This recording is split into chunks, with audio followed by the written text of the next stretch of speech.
Talk Radio. Oh, man, what a thrill to follow Tommy Boyd. Absolutely brilliant. Thanks, Tom. Good evening, dear listener. We are not in New York City. Where are we? Jersey City. That's where we are. Apparently, they're not the same place. 0344 499 1000. Late nights with Iain Lee on Talk. Across the UK, online and on DAB. He has made a covenant with the night, and with the darkness he is in agreement. Uncut after-hours conversation for the up-all-night generation. Late night Iain Lee on Talk Radio. We have ways of making you talk. Thank you very much, dear listener. Thank you, Tommy Boyd. This is Iain Lee, live, not in New York City. We're in Jersey City. No, me neither. But first of all, of course, just to say that even though we are in New York, we are in constant contact with Edmundo in the studio, and we've heard what's happened. We've seen the pictures, and I've heard the stories, and I kind of had to turn things off because I couldn't listen to any more stories because it was it's just heartbreaking. If there are any developments in the story of the fire in West London, rest assured, despite the fact that we are several thousand miles away, we will be bringing those to you as soon as we get any. I would be surprised at 10 o'clock at night if there were to be any revelations would be made. But we'll be listening to the headlines, and Ed's got his eye on what's going on. And if anything breaks about that, we will, of course, bring it to you. But boy, oh boy, isn't it just the saddest story? I mean, we kind of woke up over here, and I switched my phone on, and I saw there's a fire in a block of flats. That's bad. And then I saw the pictures. Man alive, incredible. And the first story I heard, and this was of a woman, and I heard this several hours ago. We've been offline for the last few hours, so things may have changed. But it was the story of a woman who threw her baby out of the 9th floor window, and it was caught. I mean, jeez, imagine as a dad, knowing the only option to save your child is to throw them from a 9th floor window and hope they're caught. And thank God, Allah, Spirit, whatever, that I believe that baby was caught. It is just the saddest story, and doesn't it feel like the world's gone mad? The last 2 years, it just, honestly, I don't know what's going on. We were talking to Amanda. We're at a radio station in America. I'll give you more on that in a bit. But it's kind of Brexit, Trump, a really weird, screwy general election. If I think I've got this right, that Theresa May hasn't properly formed a government yet. The terrorist attacks, and then so. Our thoughts have been with the families and the victims and the friends and as always, I don't even need to say that. And if anything is revealed throughout the evening, we will bring you that. In the meantime, let us try and entertain, try to lighten the mood, try to bring to you some of New York. We are in New York. You can watch us on Periscope, periscope.tv/Iain Lee. You can call in, right? And here's the thing. I just mentioned online that you could call in, and someone just said, how much will it cost us? I said, what do you mean, how much will it cost you? He said, well, is it international rates? There's Catherine there, but I can't really make that work. Is it international? I said, no, you idiot. You phone in London. It's the same number, and using the magic of technology, you will speak to Ed, and you can laugh at Ed, and you can then come on the air. I should warn you, if you do come on, we are broadcasting today from WFMU, which is this really groovy little radio station that I discovered about 2 years ago. It is staffed almost entirely by volunteers. They have no advertising on it. Every year they'll have a fundraising day, and listeners phone up and say, yeah, I'll give you $20. Yeah, it keeps you going. I donated money to it last year, and we had a tour around, and it is the coolest place. They don't let visitors into the record library. They keep the record libraries, and it's a sign saying friends, family, and visitors are not allowed in the record library. We looked through the window. there's got to be at least 5,000 LPs in there, like proper vinyl LP. I mean, it was stunning. But we are broadcasting from there today, and I should warn you if you are calling in that we have such a slight delay on the line, a slightly larger delay than I would like to have. So, it means we might be talking over each other. But 0344 499 1000 is the telephone number. Yes, Ed, you're complaining about table noise. Yeah, yeah. Hello? Oh, it sounds like there's another mic on there. There isn't. I tell you what it is. No, it's not on. I tell you what it is I'm leaning. I'm standing because Kath has taken the only chair, and I'm leaning on a table, and it's a noisy table. Oh, okay. You're just going to have to deal with it, buddy. I'll deal with that then. Alan, can you deal with it? Yeah, I can cope with it, Ian. Sorry? I can cope with it. Yeah, good. I didn't ask if you could cope with it. I asked if you could deal with it, man. Yeah, I can deal with it. Can you dig it? I can dig it, sir. Can you give me a high five? High five, sir. That's what I'm talking about, Alan. How the devil are you? I don't know, man. I'm gutted with myself from last night. What happened last night? I missed Kane. You soiled the bed. You missed Steve Guttenberg. We had breakfast with Steve Guttenberg. All of these bits and pieces, we have recorded so much stuff. We've recorded too much stuff. So if it's not gone out as a podcast yet, it soon will do, and we will be providing links to all of these places. So don't you worry, guys. Good. I come bearing bad news from back home. Uh-oh.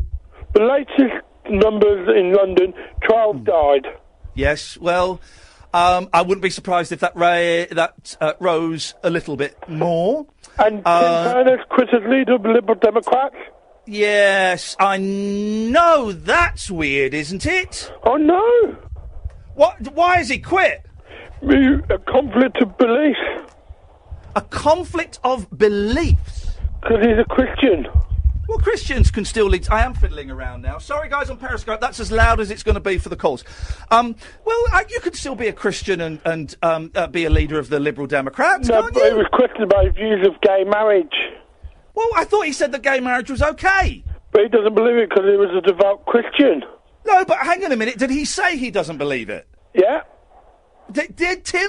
hang on a minute. Bearing in mind you're potentially libelling someone, has Tim Farron come out and said...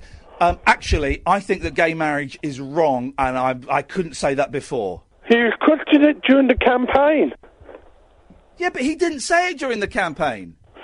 Well, he was questioned about it, and he said he was unsure about answering it because he was between leading a political party and he's Alan, you are spreading fake news. He's not come out. You're just doing a Trump. Well, try and hold it in. He has not come out and said, I think that gay marriage is bad because I'm a Christian. Has he? Has he? Well, I checked on the BBC News website. Read it. No, I checked it earlier. I don't think you checked it. I think you may have fallen asleep and dreamt you checked it. What, doing a Bobby Ewing? No, that was Pam Ewing that dreamt it. Hang on a minute, unless Bobby Ewing dying and coming back to life and in the shower was Pam Ewing's dream, but like Inception, it was really Bobby Ewing's dream. Well, who knows what works in the world of Dallas? Who knows? I tell you what, one of my favourite episodes of Dallas, Alan, was when... is it Ellie Mae? Was that her name? She asked JR to go to the shops. Do you remember that one? Yeah. Because she wanted a cheese and pickle sandwich, right? Yeah. And she said, JR, we've got the cheese. I've got the Branstons. Could you go to the shop? And he's like, why do you want me to go to the shop, Ellie Mae? She says, because we haven't got any bread. Thank you. It's a great system, isn't it? It's a great system. 0344 499 1000 is the telephone number. If you want to give us a call, you will speak. Listen, it will cost you pennies. It is quite possibly free, and we call you back. You're not phoning the United States. You'll be connected to the United States. It won't be an international call, but you are very welcome to call in and you can speak to us. 0344 499 1000. Catherine! Yes. Hey! Hi. Nice to see you. Nice to be seen. Today has been... I'm having the time of my life. Yeah. When I left you last night, I went to my room and I messed around on Twitter and Facebook as is my That's want. so unlike you. Here's what I did, and I called you up to come and see it. We were really worried because we couldn't get the Ethernet, the internet that you plug in my hotel room, to work. Yours didn't have a socket, mine didn't work, and we were hoping to do the radio show tomorrow from my hotel room, and I'd managed to get it to work by unscrewing the thing from the wall, pulling it out, and having a fiddle. Yeah, and how did you unscrew it? What did you use? I used your tweezers. So we got it. We've got the internet to work. So actually, that was an achievement last night. Yeah. But then we had something last night, and then it kind of fell through. I think I was Sparko by I think by 9:30 I was gone. Sorry, big yawn there. It's tiring, but we were out all day, aren't we? And we are pounding the streets. Well, I was pounding last night. Oh God, I'm wearing flat shoes. Yes, which is not really my thing, but it, needs must. It is.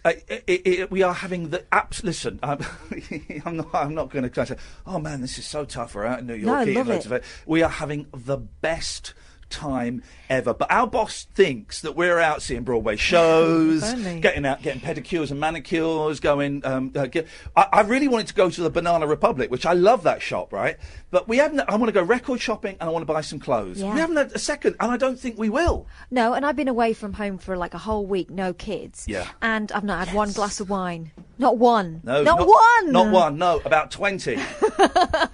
So no, I mean, and people keep recommending places to go, and they sound amazing. But it's torture because here's the thing, right? You need to change your settings on there so the screen doesn't save. Here's the thing: loads of you recommended places to go and people to go and stuff like that. Thanks very much. Well, then Dom, right? If you go to the preferences, Dom, who is is a regular listener, he's a contributor to the show. He said, what did he say the place was called? High Line. He says, go to the High Line. You have to go to the High Line. You'll love the High Line. It's great. And what it is, it's an abandoned railway that's about 30 feet up in the air, and they've turned it into like a walkway with flowers. It's rubbish. All it is, it's just a really long bridge with grass, where you can sometimes look into people's bedroom windows. You can look in a lot, and we heard Yes. Amanda was telling us earlier on that Yes. People who enjoy performing, Yes. let's just say, Yes. informally for people, have got wise to this and started booking hotel rooms with views onto the High Line, so people can feast their eyes upon whatever they're doing. Amanda is my friend Amanda Nazario, who is one of the DJs at WFMU. She's been on my show, and we are the kind of 21st century pen pals, in as much as we have been emailing and tweeting each other, and we kind of helped each other out with things. And we met for the first time today, and we squealed like schoolgirls, Catherine. We did. It was a proper... It was a beautiful moment. It was a bit like, the railway children. My Yep. daddy, oh my daddy. It wasn't beautiful. anything like that. It was a lot like that. That's a weird thing to say. No. 0344 499 1000 is the telephone number. Late Nights with Iain Lee on Talk Radio. Late Night, Iain Lee on Talk Radio. We'll get you talking. Is that your serious face? Yeah. Let's just see that again for the periscopers. Yeah. That's It's about as good as it gets. That's sucking a lemon face. That's what that is. This is Iain Lee. Catherine is there. Hello, Kat. Hey. We are live from Jersey City, which is like, I don't know, near New York City? Yes, near enough. Thank you very much indeed. And today we are broadcasting from WFMU, which is, I don't really understand it, but I know I like it. It's a station that is run almost entirely, with a few exceptions, by volunteers. They have no advertising. It just every year. Once a year, do you have the fundraising, or is it twice a year that you do it? Unless there's an emergency, yeah. There's a one or two. Yeah, usually one, but we'll do an emergency. And so you do silent like Do a silent fundraiser if things get really you do bad. a marathon day, and people will write in, email in, phone in, and say, "Oh yeah, I'll give you some money to keep this thing going." And I donated money last year because I love the concept. We don't have anything like this in the UK. We've got Kim and Emily, by the way, I should say, who are two of the DJs. Tell us a bit about your show. Who's going to go first? I can, I guess. You're so polite here in America. So polite. It's not at all what you've heard. It's maybe never been said about us.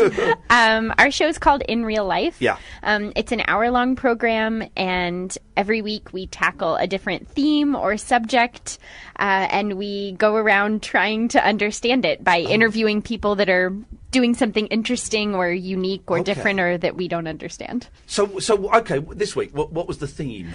This week we went on a farm crawl, which is similar to a bar crawl. Okay. Or bar hopping, but with farms. And strawberries. I got to hold a chicken.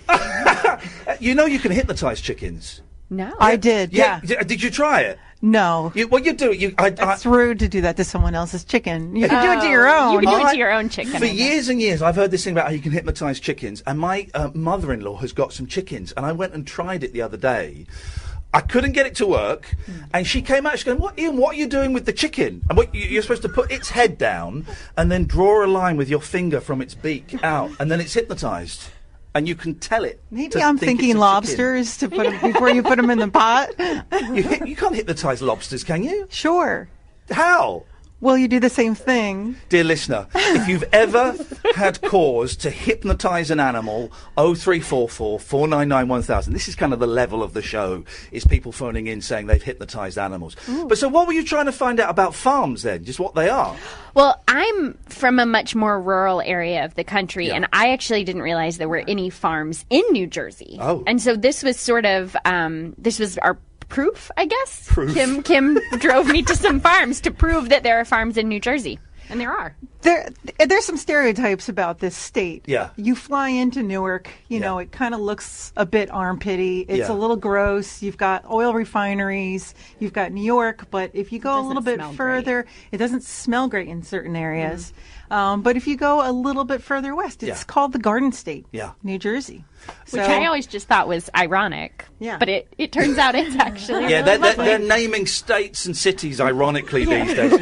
Right, so Emily, where are you from then, if you're not from New York? I'm from North Carolina. Okay, now, I don't know anything about that place. We don't have a spectacular reputation. Really? Either. What? Yeah, give me... but it's mostly political. Oh, why? Who comes from there? Pat McCrory, he's our former governor who passed some really nasty sort of anti-LGBT laws. Oh, one of those guys. Yeah. One of those guys. Yeah. Hey, well, at least you've got a president now who's sensitive to those to those minority groups. That's got to be great for you, hasn't it? It just have to wait. We'll just have to wait. And Kim, joke about it. Kim, are you from New York? I'm from New Jersey. From New Jersey. Mm-hmm. Can I do my New York accent for you? I would love it. Okay. I'm from New Jersey, and I'm gonna pop a cap up your ass. That's pretty good. It's not bad, is it? No. Catherine's always embarrassed when I do my voices. I don't know why. I love it. I love it when foreigners do accents. Should I do my English accent? Oh, I was hoping you would say that. Yes, please. Yes, please. Thank you very much. Actually, that's not bad at all. All right, that is pretty good, isn't it? Can you say in it? In it. There we go. Yeah. How you were saying to me? I was politely saying before you came on. By the way, I've not listened to your show, and you went, "Oh, it's a new show," which of course I knew. I was aware of that. I didn't know. How long have you been doing it for? We're on episode number 40 tonight. Oh wow, wow! And how? I don't quite... Amanda was trying to explain to me how... Alan, you're on the line. I'll come to you in a minute, I promise. Stay tuned, Alan. Stay tuned, Alan. Don't go anywhere. Don't go, Alan. We're watching you. Ken is the head honcho here, isn't he? Yeah. He runs the thing. He's not been here from day one, has he? Yeah. More or less. Yeah. Before day one. Because it started with 68, 69, something like that, the station? You don't know, do you? I'm putting you on the spot. Uppsala College. So it was before it went defunct. Okay. So he was working at the radio station at Uppsala College, which was in, I think that's it was in the 60s, In the 60s, in the shady section of the Oranges of New Jersey. Wow. And then when there were some financial difficulties, he ended up with, I think, some help, bought the station and ended up moving it to Jersey City in the I love it. 90s. But to get to You're volunteers, right? You don't get paid. No. Don't tell my mom, but no. Yeah. Oh, I'm so proud of her. She's got her own radio show. She's making a fortune. Yeah. But to get the slot, you have to write a proposal. Yes. And submit it. Yes. So okay. First of all, how did you two meet? How did you two get together? It's cute, actually. We met in the hallway downstairs. That is cute. That's like an American sitcom or the start of a movie. Yeah. I contacted Ken, the station manager, had this sort of vague idea for a show that I wanted to do. And he said, you know who you should talk to is Kim, because she might be interested in contributing. And we had never met before. And so he just introduced us in the hallway when Kim was running to board op someone else's show. Yeah. And we started talking about it. And we just, like, right after meeting, started growing this idea for a show together. And we've been inseparable ever since. Now, do you really like each other? Or is it that you knew the show wouldn't get commissioned unless you two got on? No, here's the thing. Like, I don't get along with most women. Right. And instantly we had a connection. Wow. And I mean, we didn't think that we were going to get a show. Yeah. I mean, we just decided, Ken's idea of, like, why don't you put an audition tape together and let's hear how it sounds. Yeah. So we rode around in taxis all day long, which now other podcasts have picked up this idea. Right, yeah. Yeah. And are riding around in taxis talking to Uber drivers. Yeah, but that was our idea first. It was our idea. But no one we had rode ever around done and that instantly before. we have a good rapport. We don't take things personally when we're editing things down. Yeah. It's just a really good And we're doing a relationship. whole summer series where it's all road trips, so we're spending a lot of time together the whole summer, and it's been good so far. Yeah. So far. Or you never know. It could get nasty. But you know what? She laughs at my jokes. That's the most. There you go, you see. But her eyes are screaming, help me, help me. It's radio. They don't have to see that. It's interesting you said that because me and Kath, we, on this trip in particular, we go out with our little portable recorder and we record stuff. And I kind of record it. And when we do another show, a podcast called The Rabbit Hole, I record it. I hand it over to Kath, who is the producer and is way more technically competent than I am. And you kind of have to put your egos to one side. I say, if you don't think it works, take it out. If you have to trust the other person that you're working with, don't you? Yeah. It's hard. Well, in the case that she's the producer, so she kind of has that role to actually be the editor. Where in our place, we really have to be very much in sync. Yeah. And we both do both. Yeah. Like, we both conduct interviews and we both edit. Yeah. What was the very first episode you did? What was the theme? Taxi cabs. Cabs. Yep, we rode around and we interviewed cab and Uber and Lyft drivers.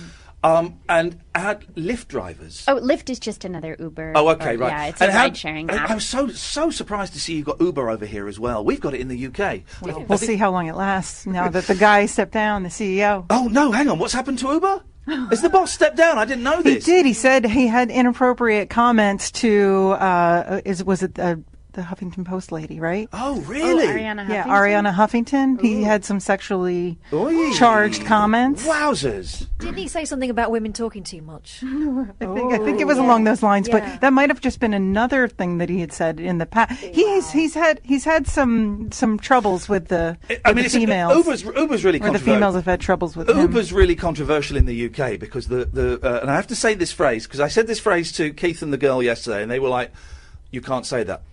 Black cab drivers, and by black cabs I mean the cabs are the colour black. That's what we call them. That's what we call them over there. We call them yellow cabs here. Exactly. And it's not racist either. Exactly. But the black cab drivers hate it because there's this company that is coming in and undercutting them, and it's all a technicality as to whether it's run by a meter or not, and it's all a little bit up in the air. Let me tell you, I took a cab from the Dallas airport to my hotel with a cab, and it was $32. Yeah. And then I took an Uber on the way back, and it was $7. Wowzers. So I feel like, there's a bit of a racket coming from the taxi cab organizations and the unions, and, I'm all for ride sharing. It's a great program. It's that thing, isn't it? It's the great tradition. It's a thrill being in New York and seeing the yellow cabs, but it's pricey. So you did cabs. Well, and how far ahead have you planned your themes? I mean, do you know what you're doing for the next month? What's our tradition? Tell our tradition. How do we come up with our next show idea? Our next show idea usually comes out of our previous show idea. Or no, I'm thinking when I drop you off at the PAD station, and then we're like, what should we do next week? And in the car, we have an epiphany. Yeah. For a while, though, we were doing an episode, and at some point in that episode, someone would say something, and we would be like, that's our next episode. Wow. And we would get our next subject through our last subject. I see what you're saying. Yeah. But Networking. Yeah. Mm-hmm. And what's the audience reaction? Because the thing about this station I've noticed, because I've been looking on Twitter. Do we have an audience? Yeah. Do we have an audience? Don't say mixed. But because of the way it's run, because of the way it's funded, because of the nature of it, and there is nothing like this in the UK, and it's to our detriment that we don't have anything like this. The audiences seem to find their shows and they latch on and they love it. What's your audience like? Well, what I'd like to just bring up is the fact that there's the Acu playlist, which really shows you just a message board of the commenters for each individual show. Yeah. So you can have certain people that carry over from one show to the next, and you have dedicated listeners for your show that hop on. And it's a really beautiful platform to allow you to interact with your listeners while you're on the air. Mm-hmm. So they give real-time feedback. I mean, we had an intro. We have a song that starts, and if we don't have enough time to kind of get things rolling, we kind of have a loop at the end. Yeah. Instant feedback. Hated hearing the Tammy's Egyptian Shumbo with that extra extended. People didn't ending. like the extended version. So you get real-time feedback, but also, I mean, you'll hear it if you don't do the station ID in time. Yeah. But it's that's how interactive it is. Weirdos? You got a few weirdos? You must have a few. We have a lot of weirdos. Yeah. That's We're that's a station full of weirdos. It's a whole building full of weirdos. The people upstare are very odd. The people aren't they? upstairs are very odd. The suits. They can hear us. Hey, the door is open. Hey, listen, we're going to take a quick break. Stay there, because when we get back, we're going to tell people how we can listen to you and with Twitters and pages, all of those things we'll do. Alan, I can see you on the screen. I promise I will come to you in a bit. 0344 499 1000. Late Nights with Iain Lee on Talk Radio. Late Night, Iain Lee on Talk Radio. We'll get you talking.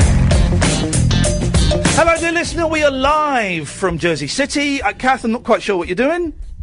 I am just talking to Ed. Uh-oh, are we in trouble? No, I'm just checking that the last hour's okay. Okay, good. We got the last hour is a chat we had with Kenny Kramer, who Kramer is based on in Seinfeld. But we are coming today from WFMU, and as a radio geek, this is just the coolest thing. You know, we've had a tour, and we recorded a little tour with my friend Amanda. We're going to put that out next week as a podcast, because it's like 25 minutes and it's kind of too much for the show, but I don't want to cut any of it out, so we'll put that out as a podcast next week, which you radio anoraks, and I know there are plenty of you out there, will thoroughly enjoy. We're joined by Kim and Emily, who do a show. Now, what's the name of your show? In Real Life. In Real Life, okay. And how can people, because the station's website is WFMU.org. Exactly. I learnt that one. How do they get to your show in particular? The easiest way, if you go on to WFMU.org, you'll end up going to, the top banner, and you'll see the schedule. Go on the schedule, because not only our show is on there, and it's on Wednesdays at 7 p.m., but also you get to see who's on the whole schedule. And hey, so you're on tonight? So the summer, we're on in about an hour. And is it all pre-recorded, or is it bits of it live, or? It's both, pre-recorded and some live bits. Oh, wow. Yeah. And go and look at the schedule. Don't be daunted by it, because it is... Overwhelming. Overwhelming is an excellent word. If you like a genre of music, if you like a certain kind of chat, it is on there. It's represented somewhere. Yeah, we have something for everybody here. It is incredible. I've been desperately trying to get a show on here, but Amanda and Ken aren't interested. I think they're missing. Could you put? You've got to stuff a lot of envelopes before you go on. We met a young lady whose name escapes me. It's her first day here as an intern, and she was in there stuffing envelopes. Madeline. And she was thrilled, to be in there doing it, which is incredible. Great. Yeah. I'm assuming you're on Twitter. It's 2017. You're Americans. You'd be foolish not to be on Twitter. We aren't. Are we on Twitter? Yeah, here's the funny thing. I'm the one that... She does all... She's the social media savvy one. In real life, WFMU, and you can find us on Twitter. At In Real Life, WFMU, and that's where you are. That's where we are. Handle. Okay, and if you find them, say hello to them. Say you found them through this show. Email me everything. And I keep saying, because we've got so many Twitter handles and websites that we're giving out this week. Early next week, I'm going to write 1 or 2 blogs and just put everything in there and list all the people we met. Wish list to put the pictures up. Yes, this is where you need to go. Thank you so much for coming in. And next week we're going to the Mermaid Parade, so that should be... The what, sorry? Oh, the Mermaid Parade. Hang on. No, you got it. What the hell is the Mermaid? What is the Mermaid Parade? The Mermaid Parade happens at Coney Island every year in Mermaids? New York City. Yeah. Like real dress ones? Up, well, people dress up like mermaids. And then there's a Mr. and Mrs. Coney Island USA pageant. And wow. There's, beautiful parade of costumes. Yeah, it's a crazy day. You guys are living the dream. Yeah. So nice to meet you. Thank you so much for coming in. Thanks for having Good us. luck with the show tonight. I hope it goes well. We'll speak to you again soon. Thanks so much. Take care. Bye-bye. There we go. That's Kim and Emily. Fantastic. I love this station, Kath, because it's all done... It's the concept that we met that young intern, right? Work experience, I guess we call Madeline, her. yeah.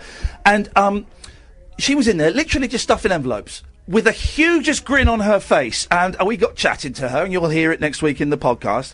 And she loves the station so much. That's how Amanda, our friend, got here. She loved the station so much. The thing is, they're all coming from different places artistically, right? They've all got different ideas. They're very protective of their show ideas because they're all really original and highly personal. Oh, yeah. This is not a formatted radio station.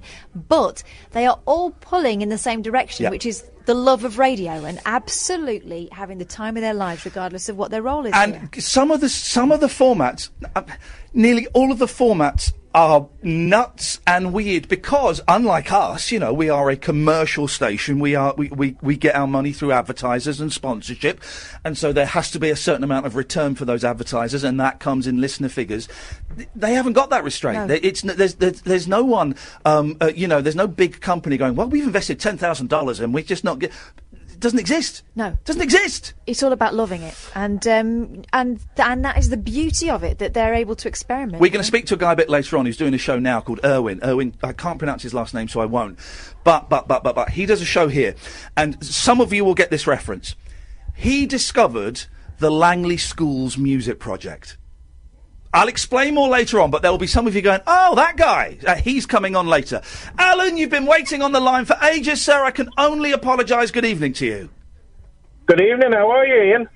I'm very, very well, Alan. I'm having the time of my life. Honestly, it's the best place in the world, and we've met such wonderful people. It's brilliant. I know, it sounds absolutely fantastic. I've been listening to you most nights, Ian, when I've been coming in from work.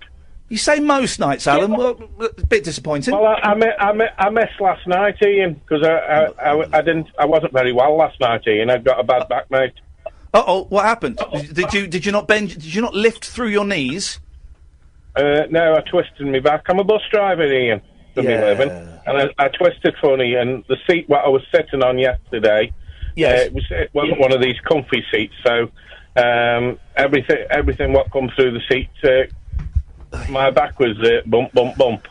A bump, bump, bump. Oh, blimey, mate. How are you doing now? Well, they've given me a couple of days off to get myself right, so see how I go from there, mate. Here's what you need to do, and by the way, don't anybody take any medical advice I may give, as I had my doctorate removed for me, and I cannot go into why I've signed a non-disclosure agreement. But here's what I do when I have a bad back, is I lie on the floor, I bring my knees up and put my feet on the floor, so I'm making a kind of pyramid with my legs, and I put a book the thickness of a good autobiography under my head. That is the Alexander technique, and that helps stretch my spine very gently and straighten things out a bit. Yeah, that sounds cool, that does. But I just have to say, for legal reasons, if it gets worse, you're on your own, nothing to do with me, and I wish you the very best of luck. Right. Okay, cheers, Ian. Thank you very much on that. And how are you, Kath? Are you okay? I'm all right, thank you. All the better for hearing from you, Alan. And I'm sorry that you're not doing very well back-wise. Well, that's all right. I'll get there, you know that. I thought I'd just say hello to you over in the States tonight. I tried the other night, but you were so overwhelmed with calls, and Ian was talking busy all the way. You were busy, Ian. It's my job is to talk, for crying out loud. What the hell is your... Alan, I tell you what they don't have over here that I could murder right now is bread and butter pudding. 0344 499 1000 is the telephone number. We are live in New Jersey, which is just over the road from New York. After this, we have to jump in a cab and go all the way to Brooklyn, to Union Hall, where John Ronson and Maeve Higgins, you would have heard Maeve on Monday's show, are doing their show. So it's full on, it's frantic. Tomorrow, here's the thing. Tomorrow evening, we're seeing Stephen Page live at the City Winery. Why? Our names are on the door. We're on his guest list. So I'm looking forward to that, and hopefully we'll get to have a chat with him. But tomorrow at lunchtime, midday, we're going to Imani Coppola's apartment. Mm-hmm. And I am terrified. Yeah, I said to you, maybe you want to go on your own. No, I'm scared. I tell you why I'm scared. Loads of reasons. One, I'll be honest, I think she's incredibly beautiful. Two, I'm such a huge fan. It is, it's such a huge fan. And I'm really annoyed I forgot to bring something for her to sign. Three, she absolutely terrifies me. I'm going to be the third wheel in this scenario again, aren't I? But we're going to go to her house. Have you brought enough bleeps with you to edit it? Because she's got a very potty mouth. I may have to import some. We'll be on her home turf, guys. You can give us a call if you want. 0344 499 1000. You can ask us about New York. You can tell us about New York. You don't worry. We have an eye on the news, and if any further revelations or developments in that horrific story about the fire in West London, of course we will bring that to you. But I'm kind of hoping that tonight, in what is home, another miserable day, that hopefully we can just bring a little bit of sunshine, a little bit of the New York, what is it? Joie de vivre. Is that what have I said there? Good library book. Yeah. Yeah? Want to bring a good library book to you from New York. 0344 499 1000. Late Nights with Iain Lee on Talk Radio. Late Night, Iain Lee on Talk Radio. We'll get you talking. Dear listener, this is Iain Lee live. Well, not from New York City tonight. We're in Jersey City, which, I mean, it's 5 minutes away. How can you have two cities next to each other? That seems odd to me. That seems bad. That seems bad town planning. Only in America. Only in America. But it's through the Holland Tunnel. I don't know what that means. You were asleep. I wasn't asleep. I was not. Do you know what? I wasn't asleep. I was meditating. Were you? Yeah, I was meditating in the back of that Uber because I was knackered. And I needed a little recharge. Coming up later in the show, you're going to hear the chat that we had with Kenny Kramer, who Cosmo Kramer from Seinfeld is based on. We went and met him earlier on this morning and had a chat. He's absolutely brilliant. We're also going to speak to Irwin. I don't know how to pronounce his last name, so I don't want to say it because Irwin Chusid, Chusid. I'm going to say yes. We will find out when he comes, and boy, oh boy, I'm looking forward to meeting him. He's one of the DJs here at WFMU and Langley School's music project guys, that's all I'm going to say, and some of you will not have a clue, and some of you will be going, oh my God, really? Space Oddity by some Canadian children from the 70s? So we're going to be talking to him later on. You are more than welcome, though, of course, to give us a call this evening. 0344 499 1000 is the telephone number. And no, dear listener, it won't be like... Genuinely, we've had people emailing and on Periscope tonight going, yeah, I can't afford to phone America. Well, you're not. You're not phoning America. Through computer technology, you'll be speaking to us in America, but you won't be phoning through. Here's... Now, I surprised you earlier on with a rumour. We can do this, actually. School rumours. I like this. We did the thing, didn't we, about... rumours about teachers, gossip about teachers. Yeah. School rumours we can do, because you offered me a polo, and I said... Then you made a joke I said, about... don't have too many. Yeah, and I said, why? Because it'll make me pregnant. And you went, no, it'll give you the runs. Yeah. And you had never... There was a rumour going around my school when I was a kid that if you ate too many polos, you would get pregnant. Really? And you'd never heard that before. I thought that was a national thing that swept through the country. If you ate too many... Nigel? Hello there. I can't be the only person who's heard the rumour that if you eat too many polos, you get pregnant. No, I've not heard that one. Have you not heard that one? 0344 499 1000. There must be other people who are aware of that, and you're, of course, welcome to share your school rumours with us this evening, please. Nigel, what have you got for us? Yeah, I'm just saying, the show this week, it's been like a bit of a travel postcard, really, because I was thinking about going abroad this year, and I was thinking where to go. And I'm really fancying New York now, after listening to this week. You know, just like, but not the touristy places, like the places that are just off the beaten track. Yeah, it sounds, because you kind of do go into those type of places to do the show, which sounds really good. Well, thank you. I'm glad you said that, Nigel, because that's kind of what we're doing. That's why we're trying to interview people out on the street, so you get to hear the traffic and the honking of the horns. And we've been given, because we're press, we've been given free passes to the Empire State Building, to Statue of Liberty, Coney Island, all of those places. We're going to these out-of-the-way places. Yeah, we went to Central Park and had a wander around there, but that's, that was just a lovely Sunday up. Nigel, are you reversing a truck? No, I'm on a train. I'm flipping it. Yes. Unbelievable. And you can get hypnotised by New York and hypnotised by Times Square because it's so big, it's so bright, it's so show business. But just go and find off the beaten track places and have a look around. I heartily recommend New York, definitely, Kath. Yeah, and do the Kenny Kramer tour because he will take you to places. Even if you're not massively into Seinfeld, he'll take you to places that's real New York. What was because Kenny Kramer? We did. Go on.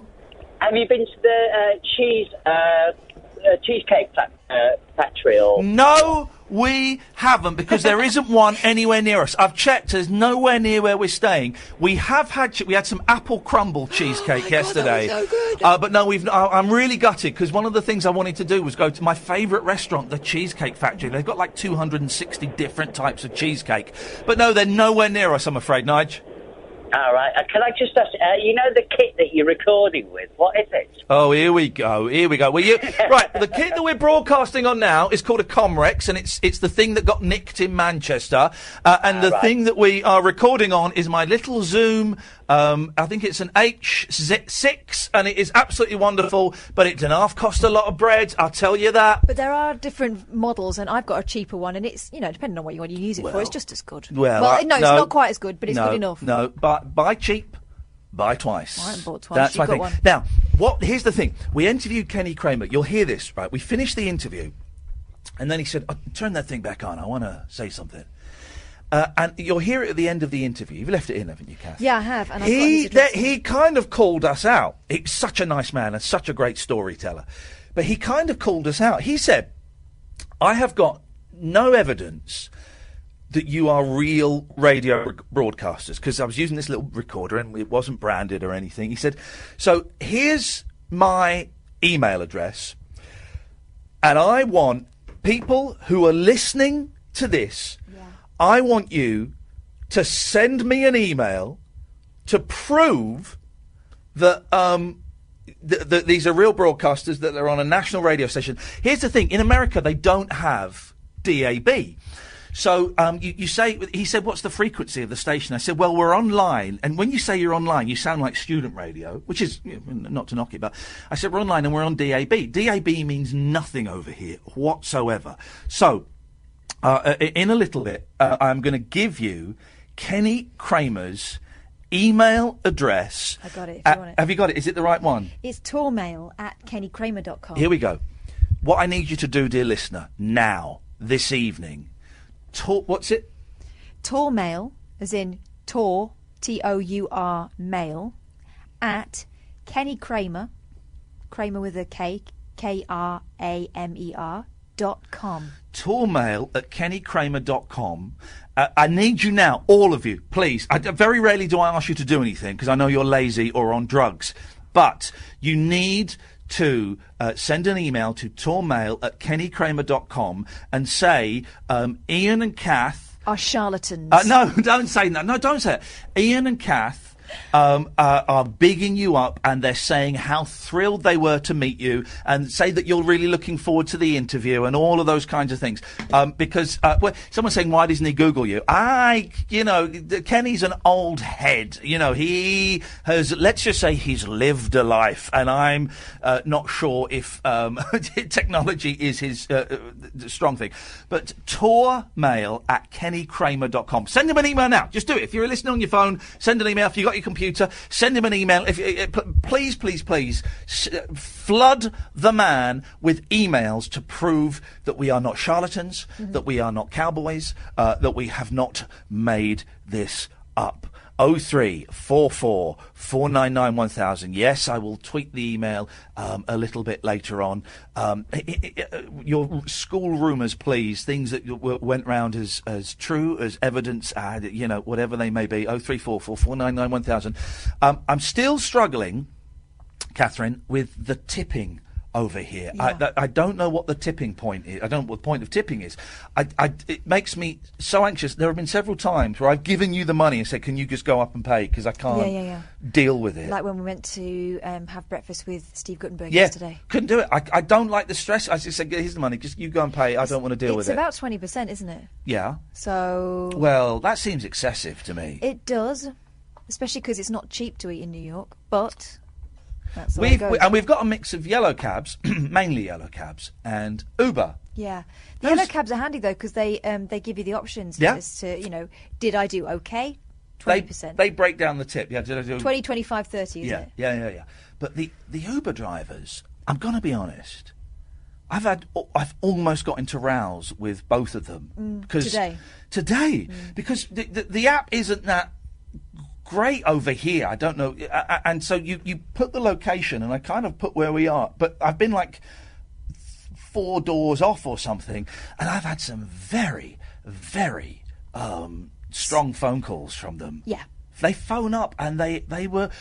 And then when we I think sometimes it's the accent. Yeah. Because the guy this morning was from Burkina Faso. Oh. And the other guy that brought us over here... Julio. Was Latino. Julio. And sometimes the delivery sounds more abrupt than it is. Julio was the guy today, and I caught myself in the back of the cab humming me and Julio down by the schoolyard. Oh, did you? Yeah, I did. I thought, I've got to stop doing that. He couldn't hear you over the Kenny G he was playing. Jeez, what was that music? Oh, man. It was easy listening music. Hell, I need to go and listen to some good metal. I need to go and listen to some Def Leppard or something to cleanse my palate. It was awful. Yeah, it was pap. I mean, absolutely. But did you feel when we got into the back of his cab, it felt like we were being told off? It felt like, you know what it felt like? Dad. We've been picked up by someone's furious dad. His dad. And in fact, on his keyring, you probably couldn't see it from where you were sitting. It said Happy Father's Day. Oh, I did think, God, I've had rides like this before. Normally, when I'm half cut, getting into the back of my dad's car. It was Dad telling us off because we were literally. You weren't where I told you. Around the corner, we've dealt with some cab drivers of varying degrees of local knowledge recently, and I've been, we told them about yesterday, I've been very, very calm with them, very zen with them, but today I started getting arsey with Julio. Did you? Yeah, when he's going, you weren't where I told you me you're going to be, and it's not very good. I won't do the accent because he wasn't Mexican. And I said, listen, man, it's the app's fault because I pointed the app exactly where we were going to be, and you've ended up here, and that's not my fault. Oh, it was tense. You two should just have a snog and get it over with. I don't want to snog him. I was looking at his driving permit, his cab permit, and his face. Different men. One had a beard and one didn't. You're saying wrong Julio. Well, the wrong Julio, guys. But Who's Julio? But I would say overall, so far, the whole thing has been a success, apart from that train track we walked on that Dom recommended. Oh, the High Line. And someone else recommended it. Yeah, someone said, have you managed to get up the High Line? Yeah. It's basically... It cost us $35 in a cab to get there, guys. My mum would love it because you just see him to everyone's houses. It's an abandoned route. You know in The French Connection, right? When Gene Hackman's driving that car and there's the train going above them.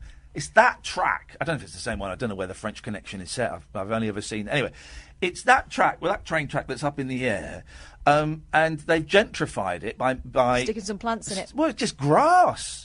Not even the fun grass. It's just grass. It's green. And I'm going, right, I'd have statues. I'd have sections. First mile would be kids section, and you get like statues and things made by kids. Second section, it would be like lesbians. Then after that would be bisexuals, and then you'd have Hispanic. And you just give it over to a different part of the community and let them do something with it. They could plant trees from their part of the world, or that kind of vibe. There should be a terrazza. There should be hang on a minute. Some more Hang on a minute. You're saying there. they could plant trees from their part of the world? Yeah. What part of the world do gays come from? I didn't mean that. You said Hispanics. No, I said lesbians and gays, and you're saying they come from a certain part of the They're world. actually, if you'd have paid more attention, you'd have seen that there was an area done to celebrate the diverse gay, lesbian, and transgender community. Gay men come from? Well, no, hang on, ignore that question. That could be. They come from straight parents. They come from some. Anyway, so. Paul, stay there. We'll come to you after the break, Paul, because we're about to throw to the news. That was really disappointing. So Dom, who recommended that on Twitter, I'd like you to unfollow me, and I would like you to delete your account, and I'd like you to handwrite 100 times, I must not make crappy recommendations to Iain Lee. If you could do that, mail it to me, please, that would be absolutely awesome. Also, here's another tip. Don't go and see The Mummy. It's rubbish. It is... You liked it. I tell you what I loved. Yeah? Your efforts to see The Mummy in 3D just wearing your sunglasses. You sat there for about 10 minutes going, Kath, this isn't working for me. You've got Ray-Bans on, you prude. The first 10 minutes, right, it's Tom Cruise and some bloke running through the desert and getting shot at and then climbing up some buildings and stuff. And I was going, I was watching it and I was quiet and I went, Kath, it's all really blurry. I can't see the 3D. I think I was genuinely worried I'd gone colourblind or had a stroke. And that's not me even making light. I was thinking maybe I've had a mini stroke because you can't see 3D films after a stroke. And then, is that one of the things? Yeah. They didn't put that in the advert, did they? And then I realised I had put some glasses in my bag. I put my 3D glasses in the bag. I was wearing my sunnies, so I looked cool. But I was not getting the full... terrible film. And I like Tom Cruise. I don't, but I thought it was a bit fun. Oh, it was nonsense, though. It really was. 0344 499 1000 is the telephone number. If you want to give us a call, you'd be more than welcome. Dear listener, you are listening to Iain Lee on Talk Radio. Talk Radio. You can give us a call, 0344 499 1000. Coming up, we'll speak to more of the presenters here at WFMU. You'll also hear our exclusive interview with Kenny Kramer. All this and a whole lot more. You're listening to Late Nights with Iain Lee and Talk Radio. Across the UK, online and on DAB. The wild man of late night radio is back. Differently interesting nocturnal emissions from a legend of late night radio. Iain Lee, on air and off the leash. On Talk Radio. We have ways of making you talk. There we go, dear listener. I'm just fiddling around in the studio, doing all bits and pieces. You can watch us on Periscope. Some people, Amanda, don't believe that we're actually in America. You're an American person. I'm an American person, You yes. see? So we're in America. You can watch us on periscope.com/Iain Lee. I'm sitting down because it suddenly hit me and I'm really, really tired. We are live. Well, we've been live from New York. We're in Jersey City. What's the difference? The difference is only a few miles in one river. How can you have Hudson cities River. so close to each other? That doesn't work, does it? Well, both cities wanted to be close to the river, when ships would come in bearing goods and, imports. Jersey, the thing about Jersey City is it's got wider streets.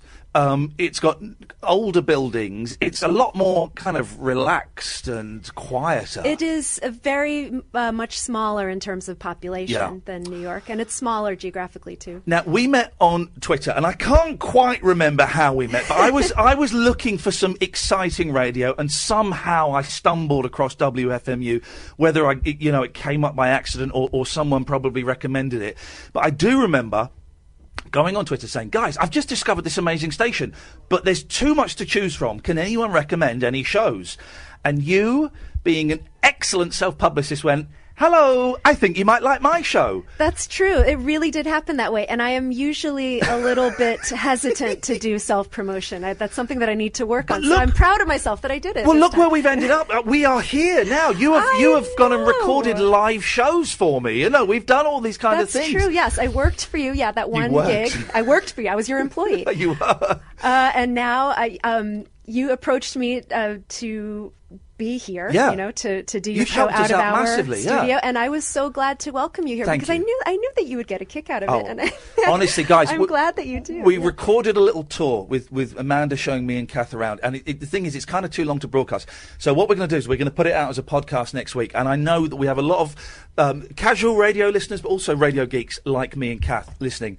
You will love it because this is the coolest place. You recommended your show, and by luck, I really enjoyed it because it would have been awful if it had sucked.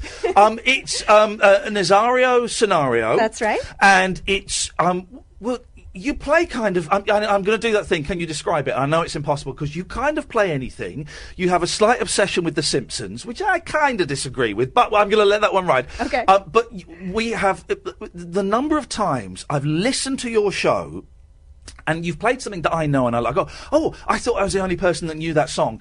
And then you'll play like a load of songs by people I have never heard of, and most of them I'm loving. And you also, as the show is going out on the website, you list the song and the artist so that people can make note of it and kind of Google it and investigate a bit further.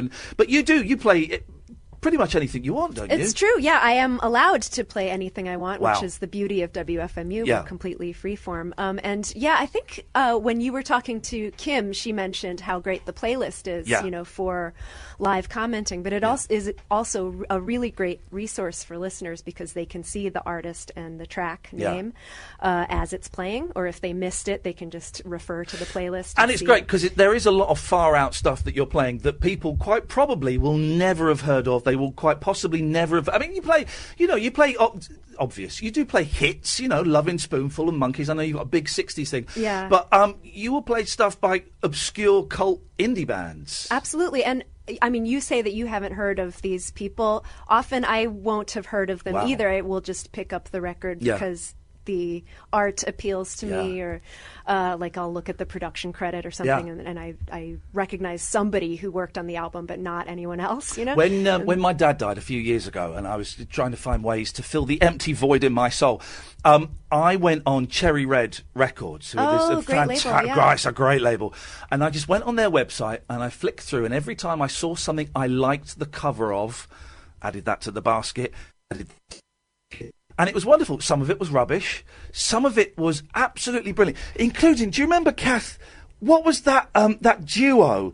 Tia and somebody. Oh. I found this duo, this 60s American duo, and they'd released one album, and it was that thing where they'd gone in and recorded it with him on guitar, them singing, then the record label kind of put strings on it, and they went, why have you done that? And then they never released another thing. And I cannot for the life of me think of their I'll Google it. So the reissue that was on Cherry Red did have the strings? No, it had the strings, and it's a gorgeous album. And they split up straight after because it sold 3 copies, and they were disenchanted with the music industry that they could take their strings.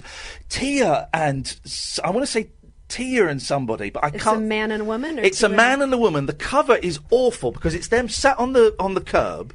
She's kind of. I think it looks cool. I know it's what attracted me to it, but it's. If you had a load of pictures, you wouldn't go, that's the cover. They're eating a massive sandwich. She's obscured by a fire hydrant. If anyone remembers it on Periscope, it's a really obscure one. You're not going to. I will find it because I think you'd love it. I would too. You may even know the songs they sing. I'm embarrassed that I haven't heard of that. You're a huge Lovin' Spoonful fan. Very huge, yes. Why? I love John Sebastian's songwriting most of all. I think he's really clever. And, I'm not a huge blues fan. I really love blues and folk music, but it's not sort of my number one favorite. But I love how the Spoonful integrated folk music of all types, jug band and, the sort of bluesy slide guitar into this sort of rock zeitgeist that was happening in I'd love to have been at those first 65. few gigs they did when they were too loud. They're playing a tiny club and they just had these huge speakers and everyone was like going, well, it's kind of great. It's a bit loud. Nobody had experienced that yet. Yeah, No. it was sort of the first breath of what became CBGBs, and this is happening in. Now, you've interviewed John Sebastian? Yes, I have. You have, because you told me how easy it was to get in touch with him, and I went, I'm having him on my show. He runs his own website. You email the website, and you get. I email going, I wonder if radio show in the UK. I wondered if John would be free to come on, and John writes back, sure. When Yes, do you I want would. me? It's incredible.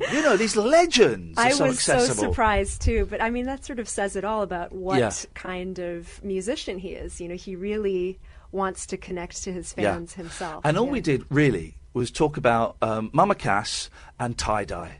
And that was kind of the whole interview, and it was wonderful. That's great. I mean, what two better subjects that he would love to talk about? Naz on Twitter, is that right? That's right. AMNAZZ. That's correct. And exactly. But if people, we're giving out so much information, I'm going to ask you, everyone that we speak to, if you can just email me their Twitter names and stuff, and I'm going to plug everything and write a blog next week and put everyone in because we're lots of information. But if people want to listen to your show, and I thoroughly recommend it, every now and then I'll tweet it. When you tweet a link, I'll tweet it and go, guys, you should listen to this. It's some cool stuff. But if people want to find your show and find past episodes, where do they go? WFMU.org/playlists/AN. AN. Easy. That's the Nazario Scenario playlist page. It's so nice to meet you. It's so nice to meet you too. We squealed like a couple of 15-year-old schoolgirls when we saw each other in the corridor and realised that the other person was real. Because it could have been so much different. Yeah, and I mean, it was luckily what I expected. You could have rolled in with a fat, grey, middle-aged man. You got it. You wanted it. You wanted it. You got it. Now we're getting married. Is that how it works? I want a green card. Amanda, it's so nice to see you. We're speaking to Irwin later. Whenever he's ready, he can come down. Let him go and refresh. I know he's just finished his show, so all right. I'll see if he's ready. And in the meantime, I know that callers will call, and they have plenty of questions. Oh, Paul's calling in. They will. Listen, thank you, Amanda. Cheers. 0344 499 1000. Paul! Hi. You're in New Jersey, are you? That is correctamundo, Officer Franzarelli. Okay, you're talking about music? Yes. Tommy used to work on the docks, bought home his pay for love. Gina worked the diner all day. So, say that again, but this time in English. Tommy, you're in New Jersey, and you're are you quoting Bon Jovi lyrics to me? Yes, living on the said we were talking. We said we were talking about music. You can't beat a bit of Bon Jovi. Yes, you can with almost anything. Okay, do you know every Bon Jovi song sounds exactly the same? How do they do it? They've done it for years. Yeah, but you're saying that as though it's a good thing. It is a good thing. It's a brilliant thing. They're from New Jersey. John Bon Jovi still lives in New Jersey. And we'll go round there tonight and tell him that you're a big fan. Well, don't tell me he hasn't got good hair. The only good thing Bon Jovi done, they've done two good things. The chorus to Living on a Prayer and the bit when the guitar man goes... Waddle, waddle, waddle. Okay, that's what you stand for, and that's a thing called a vocoder. That's not a vocoder. It's called a vocoder. No, it's not called a vocoder. Yeah, it's called a vocoder. That is not a vocoder. It's a tube you put in your mouth that is connected to the electric guitar. Yeah, exactly. That's not a vocoder he's using. Peter Frampton made it most famous. But that is not a vocoder on that record. You've got it completely wrong. I thought it was a vocoder. Thank you very much indeed. He knows which side his bread is buttered. It's not a vocoder. Similar technology, guys. similar technology, but I can assure you that is not a vocoder. Can you believe we're just arguing, Amanda, as to whether Bon Jovi use a vocoder or not? It's not a vocoder. You know the thing goes... Isn't that a talk box? Thank you very much indeed. Yes, it is, and you're an American, so you would know exactly. It's a talk box, Paul. Thank you, you muppet. 0344 499 1000 is the telephone number if you want to give us a call. Coming up, we're going to speak to Irwin Chusid, who's a presenter at WFMU. We're also going to hear from Kenny Kramer. You may even hear from Catherine. There we go. Late Nights with Iain Lee on Talk Radio. Late Night, Iain Lee on Talk Radio. We'll get you talking. We are live at WFMU and Irwin Chusid. Have I got that right, sir? You do, as a matter of fact. I'm going to move you this. We are using one of your studios. Hey, man, it's so cool to meet you. Can I get a little less gain in the headphones? I don't know how to do that. Is the technical... You don't technically need the headphones. I'm getting rid of them. Get rid of the headphones, man. You don't need them. Let's go out. Amazing. I can... without... Oh, isn't that funny how that works? Yeah. How you doing? You're right. Fine. Am I close enough to the mic? Am I holding it? Okay. That's fine. Ed, you referred to me as a presenter? What would you what like does to that mean? What would you like to be referred to as? A radio personality. A personality? A host? A DJ? Do people still use the term DJ? Yes. They do? Oh, yeah. Yeah? Radio bum. I think of DJs as being lower life forms. Yeah. As a matter of fact, and I embody that. You've just finished your show. I did. 3 hours. What was the last song you played? I Hate Men by Patricia Morrison from Kiss Me Kate. Wow. I don't play a lot of show tunes, but I happen to like that. Why did and I don't hate men, in fact. Why did that Some of my best friends. I've met some men, and some of them are okay. I am one, in fact.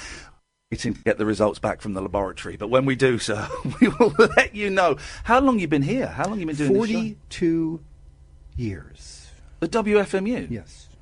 How did it start? What was the attraction? I love radio. I grew up with radio. I grew up with a transistor under my pillow. I would sleep with a transistor radio under my pillow, which means I wouldn't get much sleep because I'd be listening to the radio. Yeah. My father would sometimes come in and say, "Would you shut that thing off?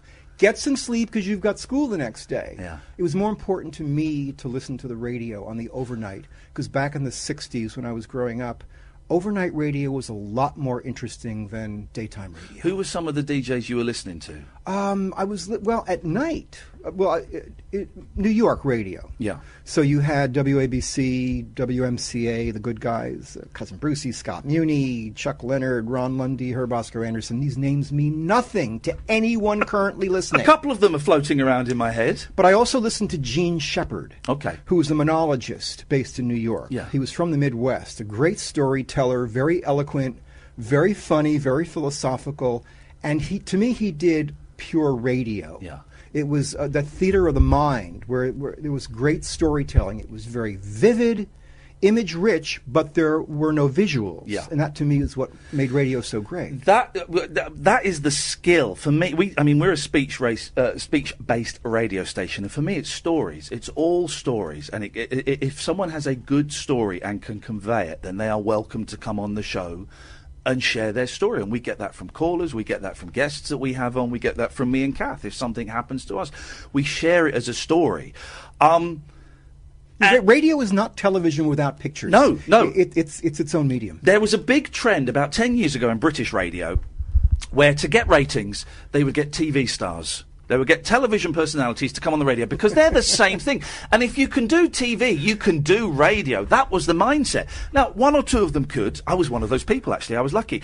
But they are completely different things. And radio is much more personal than television. It's a one-on-one relationship, I think, anyway. Well, on TV, on stage, when you're performing visually, you've got hand gestures, you've got facial expressions. Yep. There's a lot of things you can do. You can gesture, you can gesticulate, you can move around.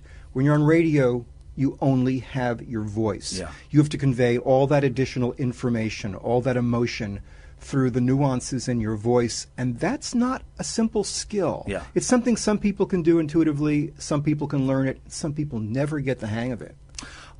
what was the music you were listening to? You mentioned some of the presenters when you were a kid with the transistor under the pillow. Top 40. Yeah. But the thing about Top 40, again, this is in New York in the 60s, is how eclectic it was. It wasn't one type of music. You'd mix in Motown with British Invasion, with Dean Martin and Frank Sinatra, and novelty tunes, and the Singing Nun, and Q Sakamoto, and Memphis Soul, Joe Meek, whatever. All this was coming at you, and there was no sense that, well, this doesn't fit the style. If it was a hit, it was a hit. So I was sort of weaned on an eclectic approach to music, and I wanted to bring that to radio when I started here. This place is amazing. You know, Catherine and I, when we present the radio, and we've made our living out of it for years. We are radio geeks as well. We are fans of radio. I hear it. And Amanda kindly took us around, and this place is amazing. We have nothing like this in the UK. Something that is staffed primarily by volunteers, and where it is funded by members of the public who love it so much they reach into their pockets to make sure it goes on for another year. I refer to it as fly paper for misfits and malcontents. It's a shrine. Yeah. When you walk in the door, you're no longer in the real world. Yeah. We have chased away all the normal people.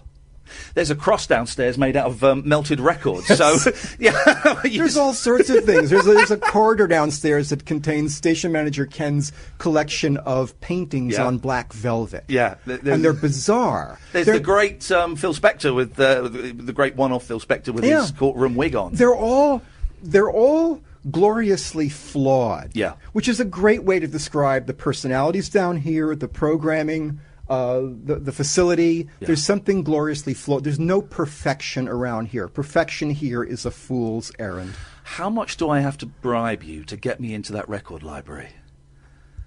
Well, Ken's not around and Brian's not around, so I think I can do it. We were allowed to look All through... the adults have gone home. Can we go and play? Yes. We were allowed to look through the window, and there are signs saying strictly no friends, family, or visitors. It's playtime now. How many albums are in there? It looks incredible. It would be a fool's errand to try and count them. Yeah. I couldn't give you a guesstimate. 20,000, 30,000 vinyl. Yeah. CDs, an equivalent number, and then there's an MP3 library. I bring most of my show from home, and I think a lot of other people do as well. And I have occasionally played audio straight off of YouTube. Yeah. How do you do the show? Do you plan it at home? No. Or do you come in with stuff and just see where the vibe takes you? Program it in real time. Right, okay. So it's a 1 week, I love it. 1 week's worth of accumulation. Yeah. I'll hear something during the week. I'll discover something. I'll remember something I haven't played in a while. And I'll just put these things in a tote, put them in an iTunes playlist, and come here, 3 o'clock radio show. I arrive at 2:58. I love it. Oh, I never go into the record library and go through the new bin. Yeah. There's great stuff in there, but I figure everybody else can do that. I bring most of my show from home, and I don't even know what my first track is, other than my opening theme, which is a Lee Morgan track. While that's on, I try to figure, where do I begin? Yeah. While that is playing, what will segue nicely out of, maybe not even nicely, what will segue out of this? It could be an abrupt transition. Yeah. I'm not out to shock people. I'm out to surprise people and delight people and introduce them to music and sounds they might not be familiar with that I liked the first time I heard it. Hopefully they will too. But no, I never know where the show's going to go, which is fun. It's an adventure for me. I like it that way. I love it. I love the sound of it. I love the attitude. And in the speech radio, we refer to these things as clunky gear changes, where you will have someone phone up who is talking about the example we always use. We had someone phone in one day and say, "You'll never guess who I nearly ran over in my car. It was Elton John. He was crossing the road and I nearly hit him." And then you'll go from that to someone phoning up saying that they've been feeling suicidal that day. And then, but that's what life is. Life is not... You know, for this hour, we're going to talk about, your favourite movies. And then for the second hour, conversation and life flows all over the place. And you go from one thing to another. And it sounds like a similar... You're applying the same principle to your show, but with music. Yes, it's improvisational radio. Yeah. It's improvised. I was so thrilled when I was reading your bio. You're responsible for one of my favourite records of all time, the Langley School's music project. When I say responsible for it, I mean you found it. You discovered it. I found it. I put it together. I researched it. I tracked down the person responsible. I negotiated the rights, which was a very difficult thing. Yeah. There was really no one owner of those recordings. Do you want to describe what they were? Yeah, we should do, because there will be some people who are listening and know what we're talking about. And there was a brilliant documentary on Radio 4, I think by Peter Perfides, recently, last couple of years about it. It is, and you'll correct me if I'm wrong, it is some recordings that a school in Canada in the mid-70s made. Their music teacher Hans Fenger said we should record some songs, and untrained children, an untrained chorus of children who didn't even know how to play instruments. And it's songs like Good Vibrations, it's classic rock, Space Oddity, is Close to You, Rhiannon, yeah, it's great. How did you come across it? I was doing a program called Incorrect Music. Yeah. I think the title speaks for itself. This was from 1997 to 2002. I had a co-hostess named Michelle Boulay. Yeah. Love her dearly. It was a great team on the radio. And listeners would contribute things. We were looking for music that there was something wrong with it, but it was sincere. It wasn't anybody trying to be bad or awful or make mistakes or be flawed. These were things that were, you could call it folk music if you want. Yeah. But folk music connotes someone with an acoustic guitar singing about this land is your land, this land. No. Yeah. It's folk art. Audio folk art. Yeah. So people would occasionally send things in, and I would say that 95% of what was submitted was useless, was of no interest whatsoever, and 5% of it was interesting or fascinating. A fellow up in Canada named Brian Linz sent me a fill-up CD, 17 tracks by 17 artists he knew nothing about, and there was one track on there by what he called the Lochiel, South Carvalth, and Glenwood Region Music Group. Yeah. It was a children's group choir doing Space Oddity, and it was bizarre. Yeah. And I'm thinking, wait a minute, this is a bunch of kids, it's a lot of kids, Yeah. with Orff instruments, little percussion things, little mallets that chime, and someone's banging on a snare drum or a bass drum. It was such a clumsy but charming arrangement. I thought, wait a minute, where does a music teacher go out and buy an arrangement of Space Oddity for 60 voices, 60 untrained voices, Orff instruments, and snare drum and cymbals? This was a creation. Somebody did this, and it was purposeful. So I asked Brian Linz. We aired it, and listeners loved it, but it's we unique. knew nothing about it. It is absolutely unique. Once you've heard it, there is nothing else out there like it. It is soul music. Yeah. It comes from the heart. Yeah. Brian, I said to Brian, is there any more of this? And he says, yeah, there's a whole album. He'd found it in a thrift store. What do you call them, charity shops? Yeah. Okay. And he sends me the whole thing. It was 9 tracks. And I listened, I said, oh my God, this is remarkable. This is exceptional. This isn't one of those things that's so bad it's good or it's so funny that it's entertaining. I got kind of choked up. Yeah. Oh yeah, I can understand. It's moving. Yeah, very moving, very moving. So I tried to track down based on the minimal information that was on the back of the album. He'd sent me a You Xerox say it was an of album. Was it an album that had been released, or was it kind of like a white label acetate? Was it, No, it had a cover, a front and back cover. The front cover was a montage of black and white photographs of young children. Yeah. Playing instruments, standing in front of microphones, or being in a gymnasium.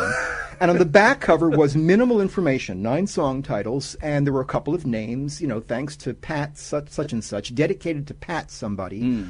Music director Hans Fenger, and there were a couple of other things. But it wasn't clearly a commercial release. Yeah. I did all I could, and this was kind of in the early days of the internet. I don't even think Google existed at the time. Yeah. I think, what was it, Dogpile was what you used to search. Do you know, isn't it funny how quickly we forget what it was? Remember Netscape? I do remember Netscape. Grandma, what was Netscape like? You used to Tell me about dial-up, Grandma. You couldn't go on the internet unless you had one of those discs, those AOL discs you'd get. And you'd wait, and you'd wait, and you'd wait for the page to load. The page would load. Well, I managed to track down someone who knew. Pat Bickerton was the name on there. Right. I called 6 people in the Langley School District. No one knew what the hell I was calling about. They'd never heard of this record. They never heard of Hans Fenger. They didn't know about these kids. It was just dead end after dead end. Yeah. Finally, on the 6th call, someone said, read me those names again. I said, one of them, it says, dedicated to Pat Bickerton. And the woman on the line said, oh, he passed away many years ago, but his son works in the district. Wow. So why don't you give his son a call? I called his son. His son told me the story that this teacher, Hans Fenger, who was kind of a hippie, it was 1976, was teaching these kids music, but not using traditional means. He wasn't teaching them how to read music or even how to play music. He was teaching them to love music. Fantastic. So, and this fellow, Pat Bickerton's son, said at some point he got these kids in a gym and recorded them. No audience, no applause, no nothing. And they pressed up a few hundred copies for students, for faculty, and for parents. That's it. So he said, and Hans Fenger still teaches somewhere in the district. This was 2000. Okay, 1976, the recording. It's now 2000. Yeah, here's Hans's number. I call the number. There's a voice on the answering machine that sounds like a very young man. Yeah. I think, that can't be Hans. I mean, he's got to be in his 50s now. I left a message anyway. Sure enough, a very young voice called back. It was Hans Fenger. He just sounds young. And he explained to me that what he had done, that he had made this record with these kids. They loved him. He loved working with the kids. He really wanted to teach them to love music and impart this love that they could carry with them for the rest of their lives. So then he says, by the way, there's I've already convinced at this point, on hearing this 9-track record, that it needs to be put out. Yeah. He says, oh, by the way, there was a second record I did the next year at another school, but he said it's not as good. I said, why?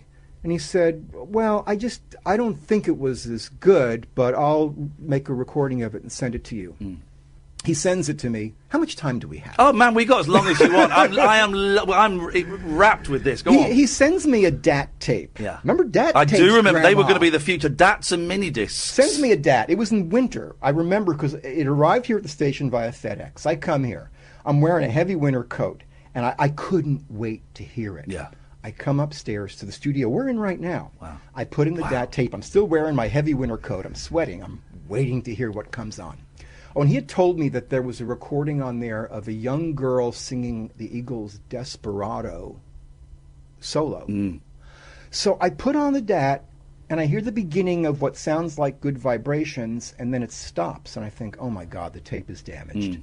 I'll never get to hear this. I let the tape roll. It was a false start. The album played through. Iain, I stood there. I didn't sit there. I stood there in front of the speakers, the monitors, those. Wow. And I almost, maybe I did cry. I was just so swept with emotion while listening to this whole thing. Hans had told me about this young girl singing Desperado, that Hans accompanied her on piano. I couldn't effing believe it. Yeah. It was so, it was a 9-year-old girl, Sheila Beeman, singing Desperado. She didn't even know what the words meant. Yeah. It didn't matter. I'm listening to this, and Hans had told me, I'm already convinced that there's 12 tracks on there. It's a 21-track album. I've got to find a label for it. Hans had told me that Sheila singing Desperado, this is a quote, was a curious mix of innocence and despair. And I thought, that's the title of the album. Yeah. And when I listened to the whole album, but both albums put together, I realized there are some threads in there. Many of those songs are very unhappy. Yeah, yeah. They're sad. There is despair. There is a dark mood running through it, definitely. You know, I like Barry Manilow. Yeah. Seriously, I really like him. Oh, me too. I don't listen to him a lot, but I think he's a great songwriter and a great singer. Yeah. But I never listened to Mandy that close. Hearing those children sing Mandy, it suddenly hit me how dark that song is. Yeah. And to hear those kids sing it, And Hans was saying, a lot of these kids were not happy at home. Maybe their parents were going through divorce. It was a rough time. They related to these songs. The Beach Boys, In My Room. Oh, man. I mean, what a song. That's a song about just sort of withdrawing from the world. Loneliness, rejection, isolation. It's a heavy song. Right. So they really sang it like they meant it. Yeah. Are they off key? Are they off beat? Are the rhythms kind of off kilter? Yeah, but that's all part of it. It's pure. real. It's pure. It's real. Yeah. It's soul music. Yeah. So I got 10 label rejections. There's a surprise. I'll never forget. I won't give the fellow's name. He's a man I love. He worked for Rhino Records at the time. Oh, well, we're big fans of Rhino. I was doing some things for Rhino back when it was a much cooler label back then. And this was a very cool guy. And I sent it to him and I said, so what'd you think? And he says, Irwin, this is a record no one will ever listen to a second time. I said, you are so wrong, and I will prove you wrong. Yeah. But I still got 10 label rejections, and it was finally bar none. It was actually Basta in the Netherlands, who I've been working with for a number of years already, who agreed to do it, but they didn't think they could saturate the U.S. market with it, so they asked me to find a U.S. label, and bar none took it. And it was very strange when it came out because we were getting prepared for the release in early October 2001. And then 9/11 hit. And, you're old enough to remember 9/11. Oh, yeah, I watched it in horror. I know you're a course, young fellow there. Oh, may God bless you, sir. So I remember everyone was thinking, is this the end of the world? Yeah. Oh, yeah. Is there going to be a record business? Is there going to be an economy? Is there going to be anything after this? Nobody knew what to do. So for 1 week, everything froze. Everything. Everyone was wondering, when does the internet come back, and when does our banking come back, and when does Wall Street come back, and when does business get back to usual? Yeah. Well, after a week, when things kind of, went back into gear, Barnett and I said, what are we going to do? And I said, well, let's delay it 2 weeks, but let's put it out.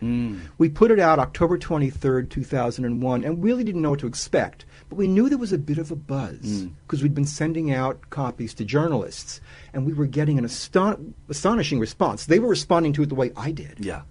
They heard what I heard. No one was saying, why are you putting this out? This is crap, or is this a joke? Yeah. Nobody was saying that. Everyone was astonished, and there was something so life-affirming about it that in a strange way it was sort of a calming force at that time. Yeah. So it sold well. It got a lot of attention. It went up to #1 on Amazon.com. Wow. I was shocked. That is I remember incredible. coming home on a Saturday night with my girlfriend and logging on, dial-up, of course, just to see where it was on Amazon. And I figured, God, maybe it's number 400, maybe it's 350. I'm looking at it, and it's #1. I'm looking at it. I quickly did a screen capture. Yeah. Because I didn't know how long it could be #2 in 3 minutes. Yeah.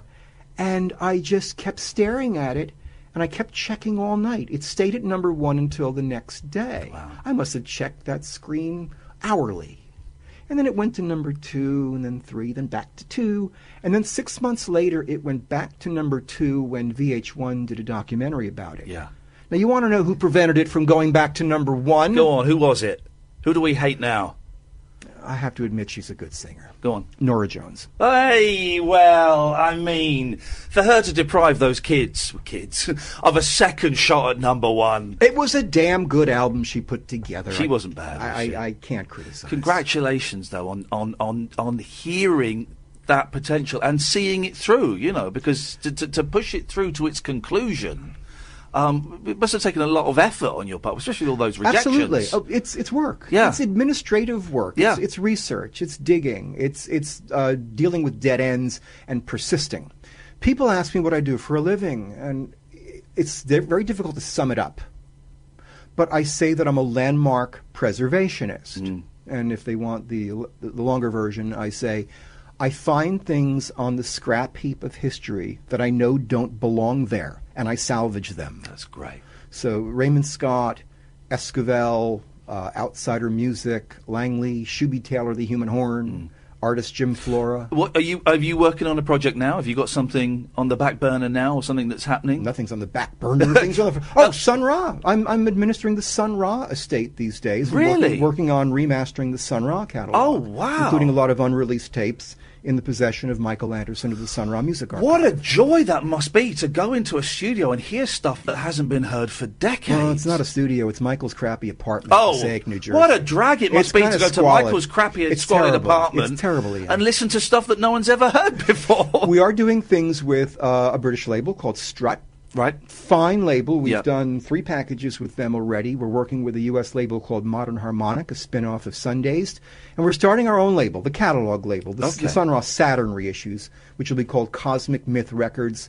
The first 2 releases are ready to hit the market. One is a definitive reissue of The Magic City from 1965, and the other is an expanded edition, including unreleased material of My Brother the Wind, Volume 1 from 1970, the Moog album. Aye.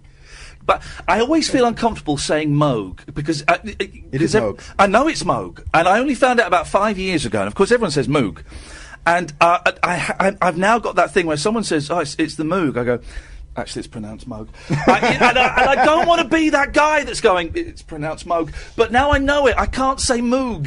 You don't want to be the snob who's correcting everybody. But I am.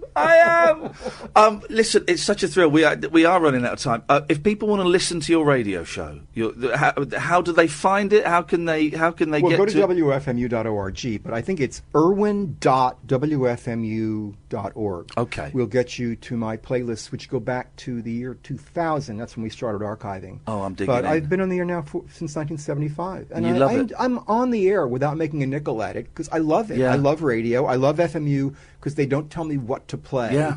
I've got the freedom to use radio as a canvas. And that is the joy of this station. And speaking to Amanda, everyone does it because they love it. They're not turning up going, I've got to be on the air at 3 and I can't be asked to go into... Everyone comes in because they are passionate about about radio, about music, about conveying something to people that are out there. And that comes through the speakers. You hear that. Small town market share, big city egos. Well, you're good. You're good. Hey, listen, I'm gonna tweet and Facebook all the links at a later date. But thank you a real pleasure to meet you, and thank you for that Langley album. It's just delicious. Listeners can't see this, but we're shaking hands. Bless you, man. Thank you very much indeed. You're listening to Late Nights with Iain Lee on Talk Radio. Late Night, Iain Lee on Talk Radio. We'll get you talking. Oh, dear listener. Oh, man alive. I love that. I absolutely love Irwin was. Isn't he just absolutely delightful? There you go. You take these headphones, Catherine. Oh, proper fanboy moment. If you've not heard the Langley School's music project, I didn't know he was going to tell the story that long and that eloquently. And he did it perfectly. If you've not heard it, go on Amazon and treat yourself. It's a joy. You're going to hear it at the top of the next hour. Oh, we're going to play some of it? We're going to play Space Oddity, I think.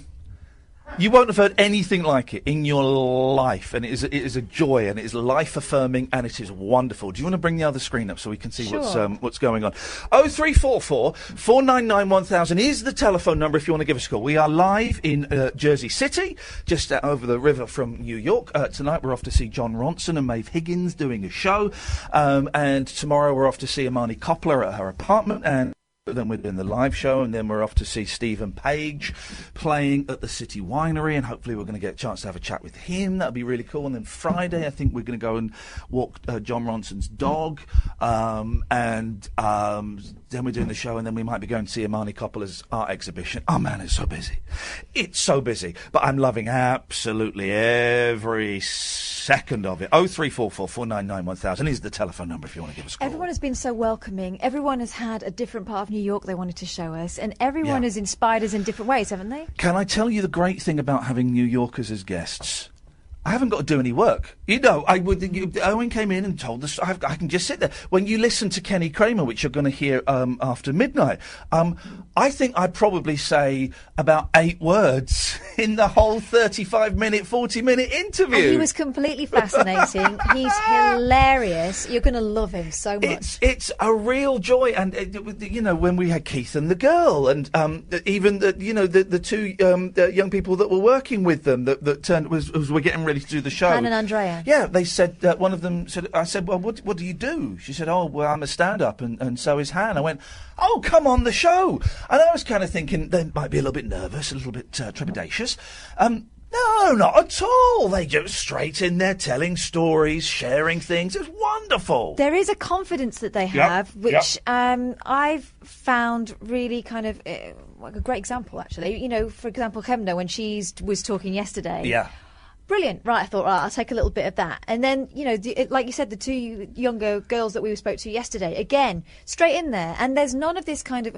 You realise how British we are, the reserve and how you play everything down. In America, there is no shame about saying, I'm great at this, even if you don't think you are, as we heard from Kramer. Yeah. On various times he said to us he didn't know exactly what he was doing, but he wasn't going to let them know that. Kenny Kramer...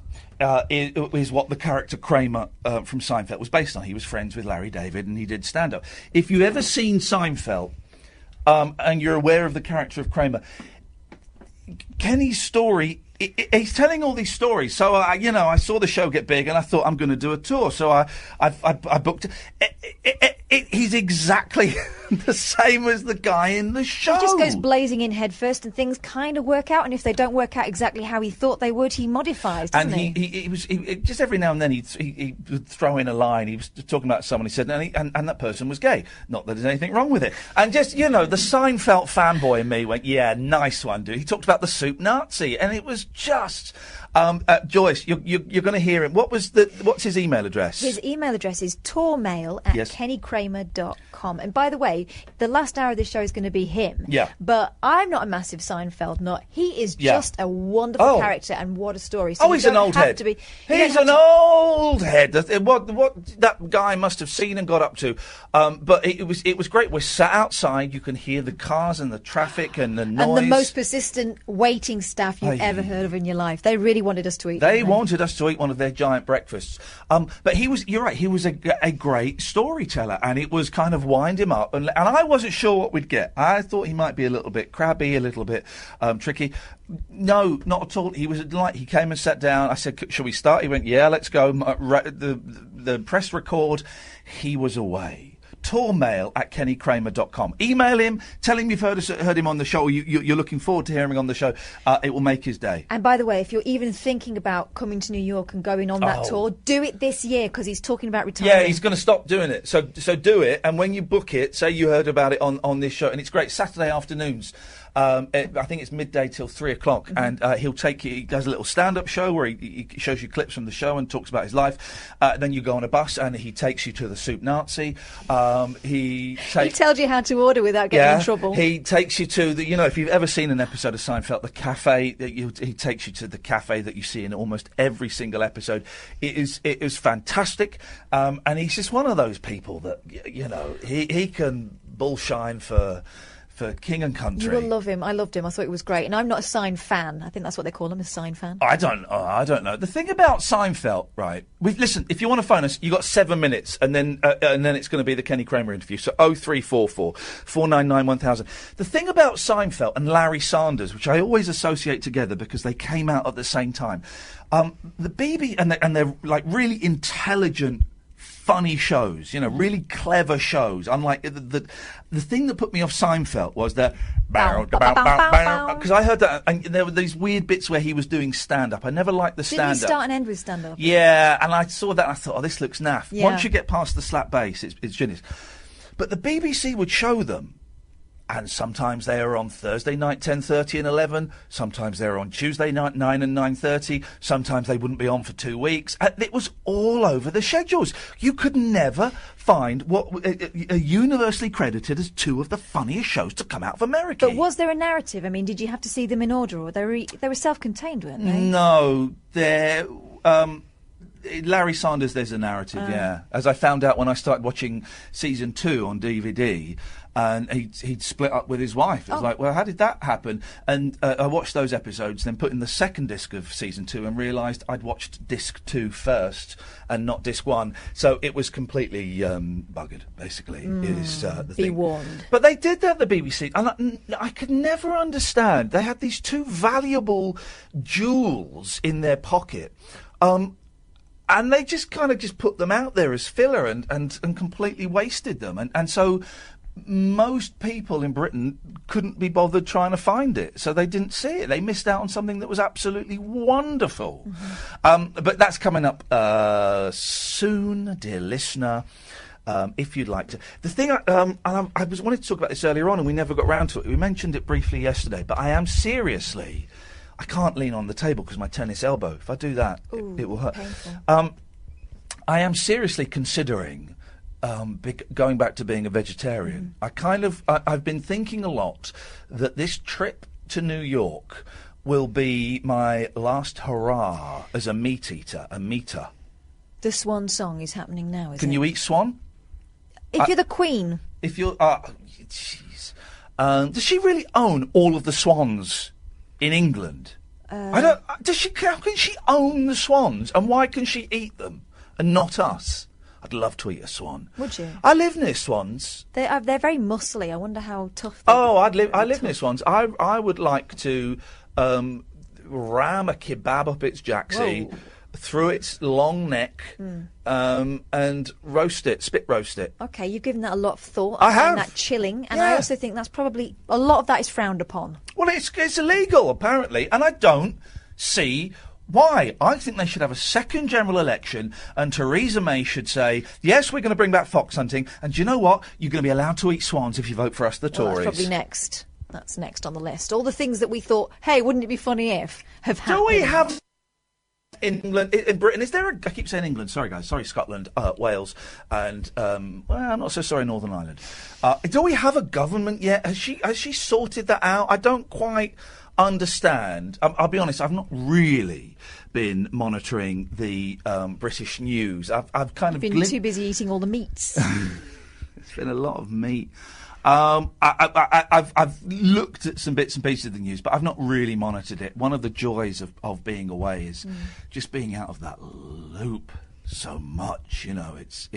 But I don't even know if we have a British government yet. She's not done it. I think she's carrying on regardless. She's nuts, yeah. We can now say officially Theresa May is a whack job because has she. Guys, if you're listening, you will. Has she come out like at 10 Downing Street or on the telly and said, you know that general election, I really ballsed up. She's not even acknowledged the general election, has she? Let's pretend it never happened, I think is the tactic she's going for. She was supposed to meet with the DUP today. Now, she's saying the fire has put that off until later this week. We don't have a government, guys. And there's loads of people been saying, yeah, you shouldn't politicise that tragedy in West London today. No, not today. Should have done it yesterday. Should have done it 6 months ago. Should have done it 5 years ago. It's social housing. I don't want to get on my high horse, but it's social housing. Oh, hang on a second. What is that? Well, I had to give the bell back to Talk Sport, but they lent me the whip for today. Are you joking? No, they took it back. There's something about Andy Goldstein wanting a bell. What do you think this is? Andy Goldstein is a bell. Yeah, well, we know that. Is some kind of pervert's paradise, Ed? What the hell is going on? You can't announce yourself with a whip. That stuff flies for James Whale, but not on our watch, my friend. Put Andre on the line. I want to speak to someone sensible. Yeah, you got one. That's me. Who's that bloke there answering the phone? That's Ed. Who's that then? Who is it? Right, here's the thing. We are broadcasting on a delay because of a slightly lower internet connection we like. Andre's listening to the radio. There is no way this is going to work. Well, turn the radio down then. Oh, no, sorry, right. Turn my radio down then. Right, that's down. Andre's also thinking on a delay. That has to be said. Turn your radio down a bit. No, go on. What you going to say? I don't know, mate. You called us? Well, what I was going to say, swans. I own all the swans. Do you? Yeah, they're mine. I'm having them.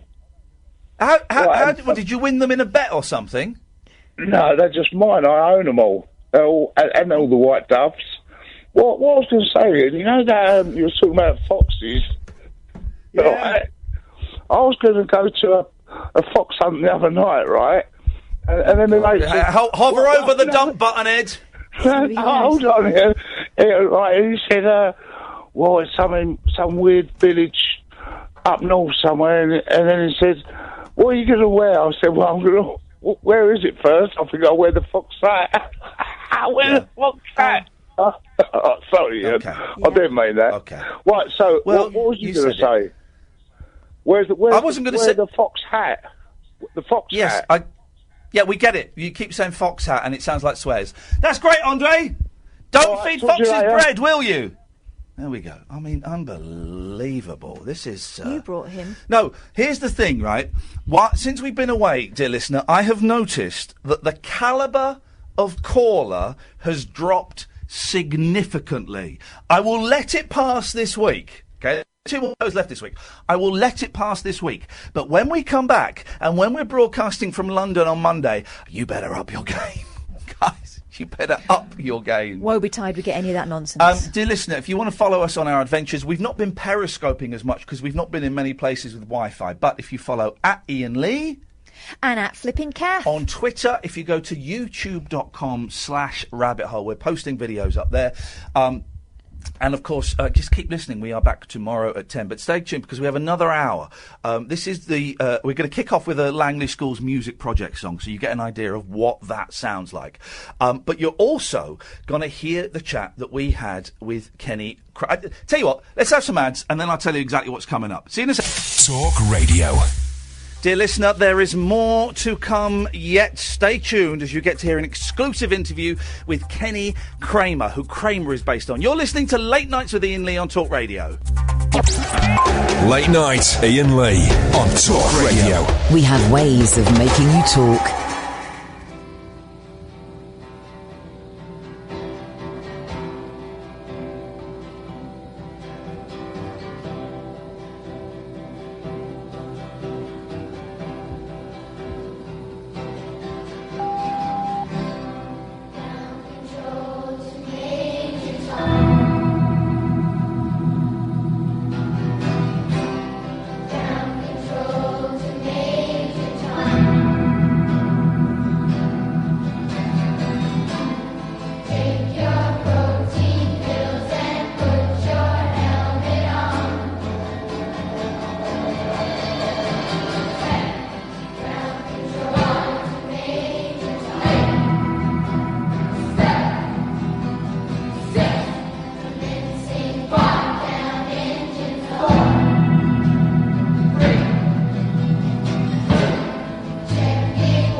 Hey, we've had a line.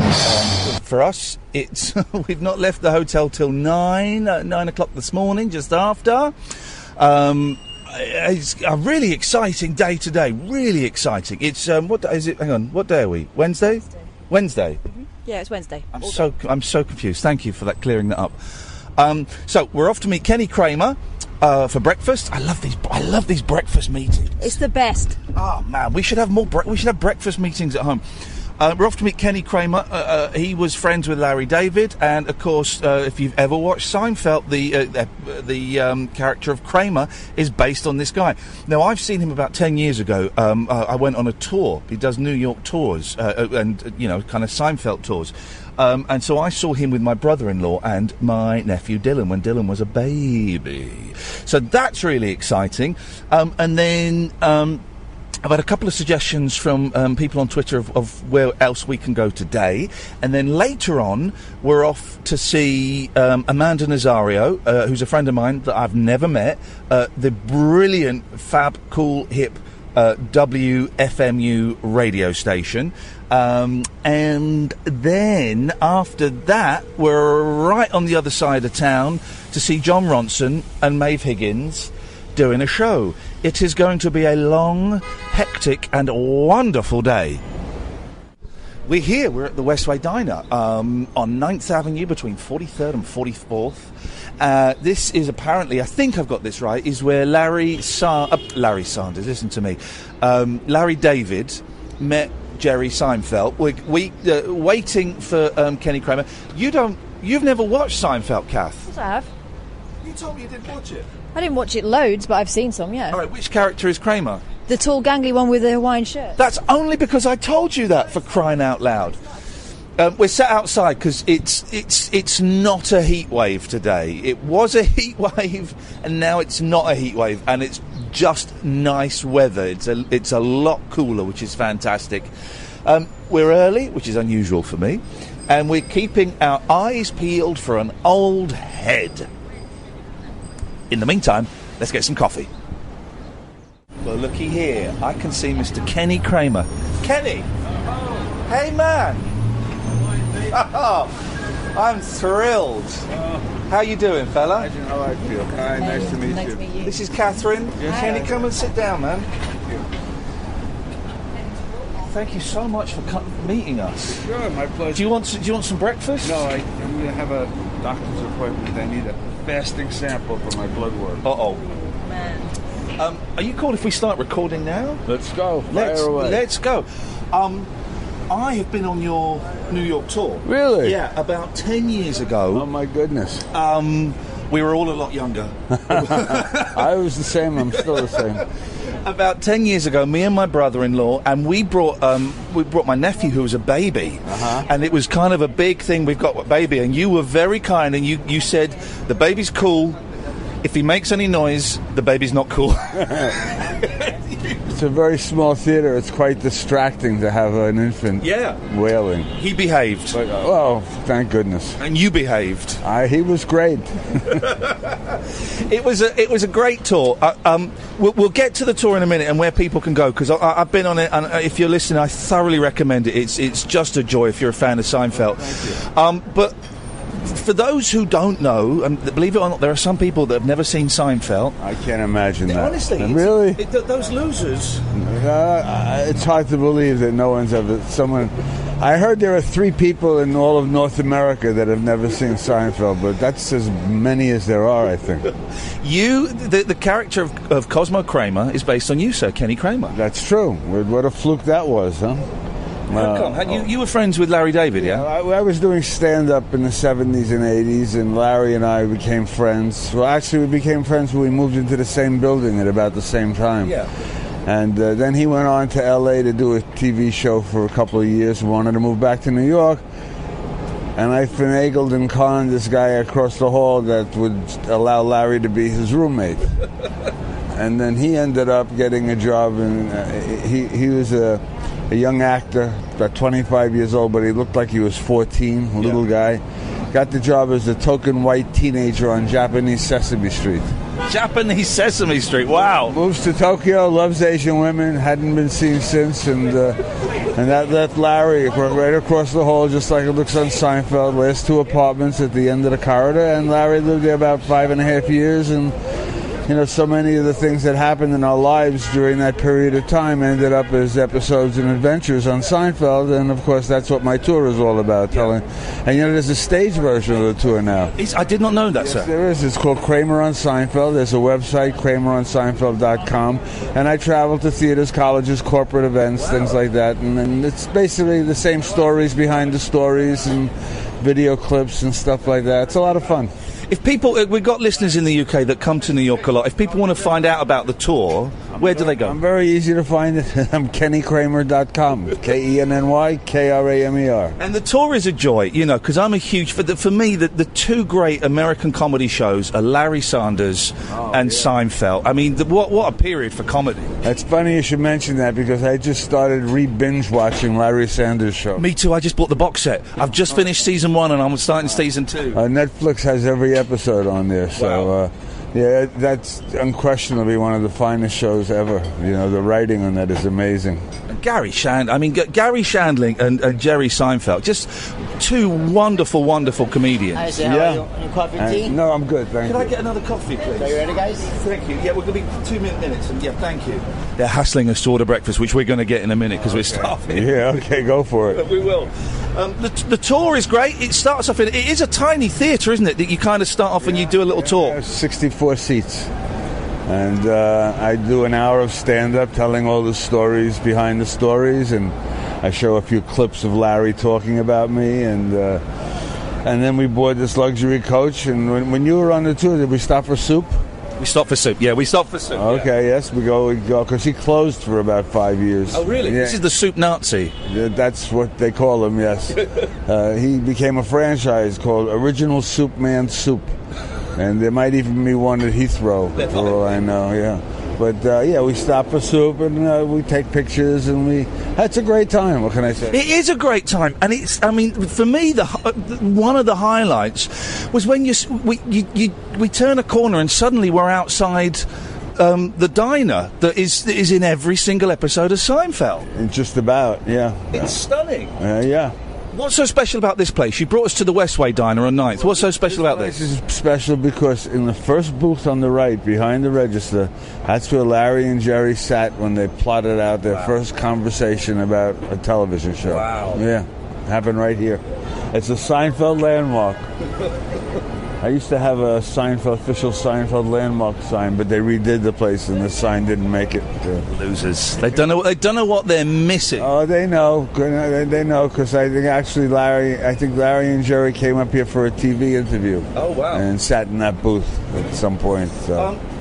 You love the tour, don't you? This is what this may have changed over the last 10 years. Maybe you, I don't know. But when we were there, you were genuinely. You'd obviously done it 100 times, but you loved it. Well, first of all, I don't do it every day. I only do it once a week, and for the last several years, I've only been doing it about 5 months a year. Okay. So it stays fresh. It's not like I have a real job, and I get up in the morning and dread having to go to work. Yeah. It's fun for me, and it's fun because of the audience. I mean, the Seinfeld demographic is probably the greatest demographic in the history of television in terms of highest educated, most computer literate, most leisure time activities. But they're just basically smart, rich people with a sense of humor. and if you're going to hang out with anybody, smart, rich people with a sense of humor are my kind of people. So. When did you first start doing the tour? When was the moment you went, aha, I've got an idea? Thank you. The first time I started doing it, or the first time I had the the first idea, the aha, the light bulb moment. Well, what happened was in the early 80s, the mid 80s actually, CD-ROMs became a very popular thing. CD-ROMs were being put out. Okay. We're going to order... They're really hassling us to eat, man. That's all right. Let them hustle away. Pancakes are good. Everything here is good. Oh, man. The food here in America is incredible. Yeah, it's the portions that freak people out, the portion sizes, I get a lot of Aussies on the tour, and they all go crazy with the size of these portions, 3 of us could eat here, mate. So Anyway, CD-ROM. CD-ROM. So now Seinfeld is like a hit, and it's becoming very popular. Kramer's becoming the most beloved next-door neighbor in the history of television.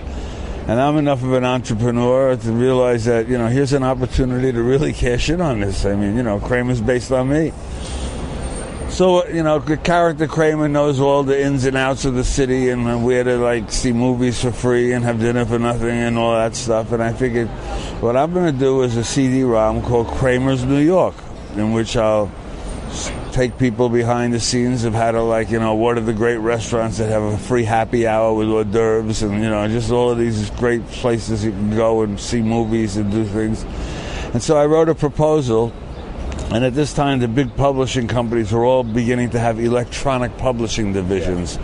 And so I went around pitching it, and the response that I got was well, basically what you're selling us here is nothing more than a database. And if you really want to have a hit title in CD-ROM format, you either have to have a game or entertainment content. So now I go home and I'm thinking, well, what the hell kind of game? What kind of entertainment? I said, when people find out that that character is based on me, they all want to know how that happened, what happened in real life, what became episodes. So I figured I'm going to have a Seinfeld reality check. That's what my project was. And as I had that thought, one of those Gray Line double-decker buses drove past my window, and the aha moment came. A tour! I'll make it a tour! Within a few minutes, I'm on the phone. I have an appointment to see the president of Gray Line Sightseeing. My plan was to have them give me a bus and a driver in exchange for promotional considerations to shoot the video of me going by these Seinfeld landmarks and explaining to it. So I have this appointment the next day. Got president of Gray Line, a guy named Charlie Flateman. We sit down, we talk, and I pitch him my idea, and what I'd like is you to give me the bus and driver for a couple of days so I can video all the, content that I want for the DVD. And he says, well, yeah, that sounds great. We'd love to do that with you, but have you ever... Okay. Yeah, let's interrupt. I'm going to get pancakes. Yeah. But I want...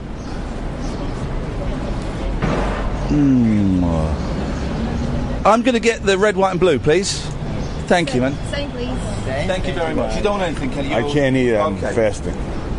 So anyway, he says to me, well, this just sounds like it could be a great, thing, and we'd be happy to provide a bus in exchange for being the official sightseeing tour for the Seinfeld reality check CD-ROM. But did you ever think of actually having a tour? Because that's what we do here at Gray Line. We run tours. Yeah. So I said, no, it never occurred to me. He said, well, why don't you think about it? Because this could be very successful. So anyway, he said, why don't you take some of our tours and see what it's like, for tour guides and how they do it and so on. And also we want you to get a sightseeing tour guide license, okay? So I go downtown to the office that issues those licenses. And the number one thing that they're interested in, are there any warrants for your arrest? In other words, you had to have a clean criminal record to qualify, And the test was based on a book, The Michelin Guide to New York. It's like taking a driver's test, If you read this book and there was a grid and you had to cross out where the Museum of Modern Art is and where Central Park is, So anyway, I get my license and I start going on the tours, and a friend of mine named Bobby, a former comedian, I enlisted him to help me. He's very, very funny and a great writer and very conscientious.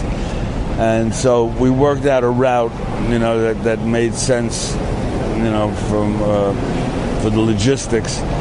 And we got in my car at night and we started driving this route, and I started talking about, the idea was that there should be no dead air, just commentary the entire time.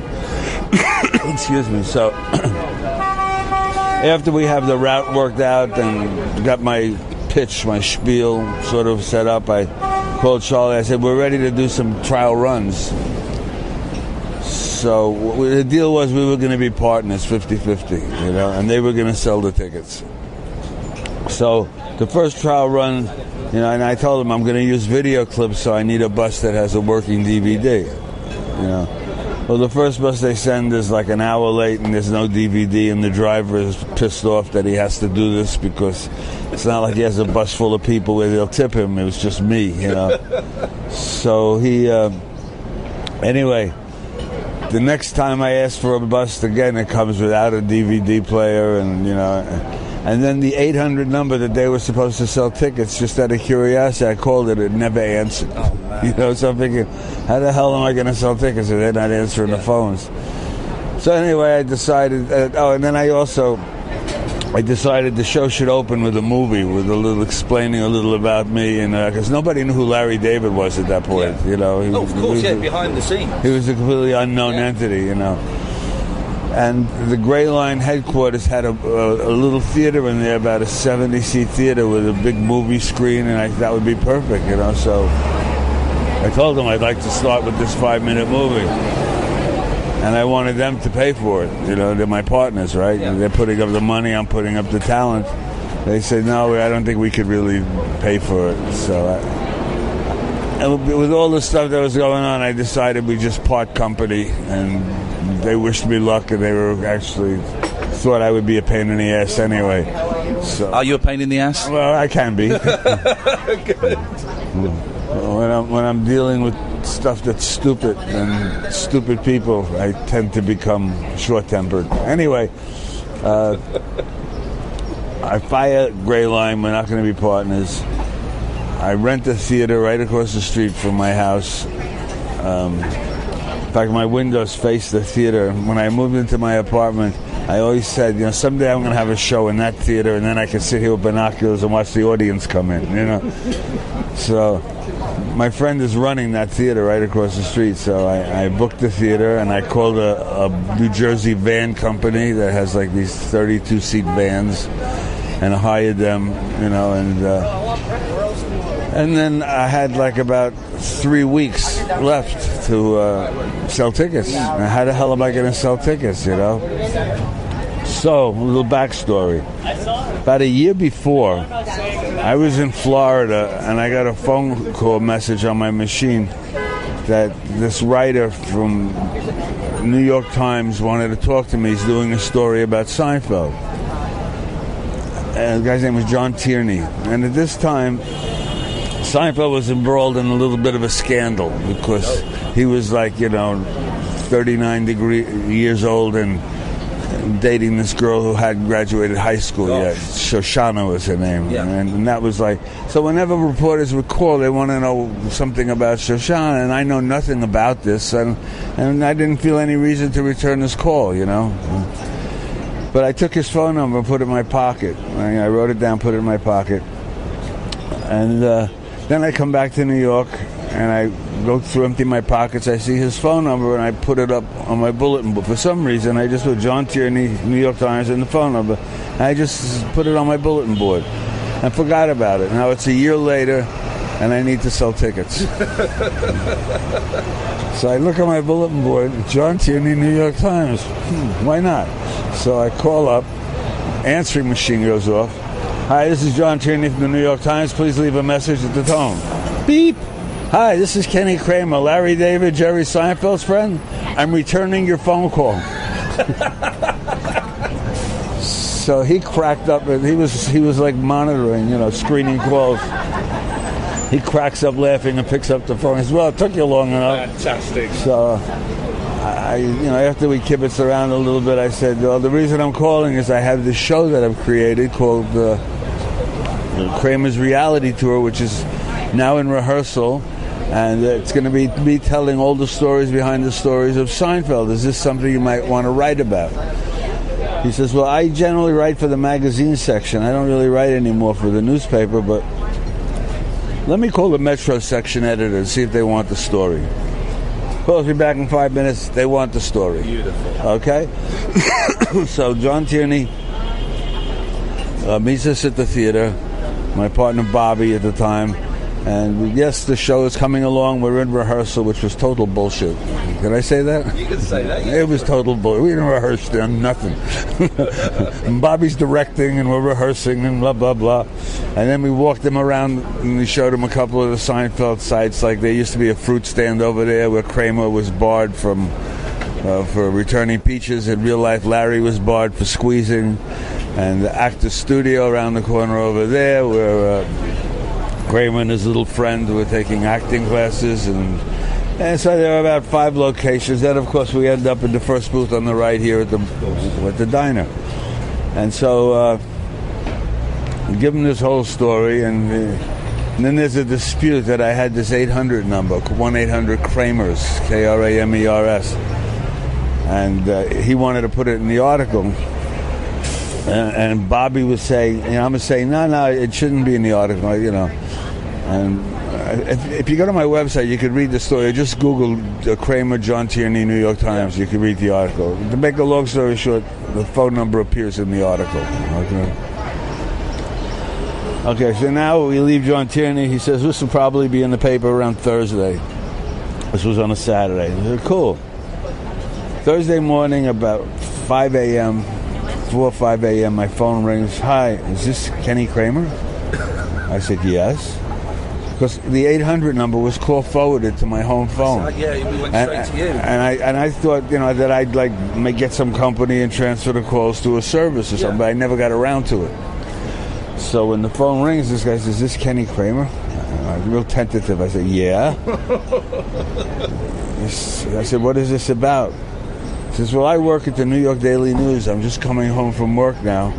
And I picked up a copy of the New York Times, and there's a fabulous story about you in today's paper. I said, oh, that's great. Well, thanks for calling, and I hung up. And then it started. It was like, you ever hear the expression, phone's ringing off the hook? Yeah. You pick it up, rings, hang up. Put it down, rings again. I had got 7,500 phone calls. And the thing was that I was paying AT&T when I got this service. I didn't really shop for it because I wasn't using them much. But they were getting like 30 cents a call, whether someone answered or not. That you were paying for? I was being billed for. Wow. Well done. So it ended up at about 10,000 calls. When the bill came in, I called up AT&T. I said, look, there's got to be a mistake here. 10,000 calls? Come on. He said, oh, yeah, absolutely. What did you spend last month on the bill? I think it was $15. He said, okay, we'll make it $15 for this month. So I'm sure the statute of limitation on that crime is over.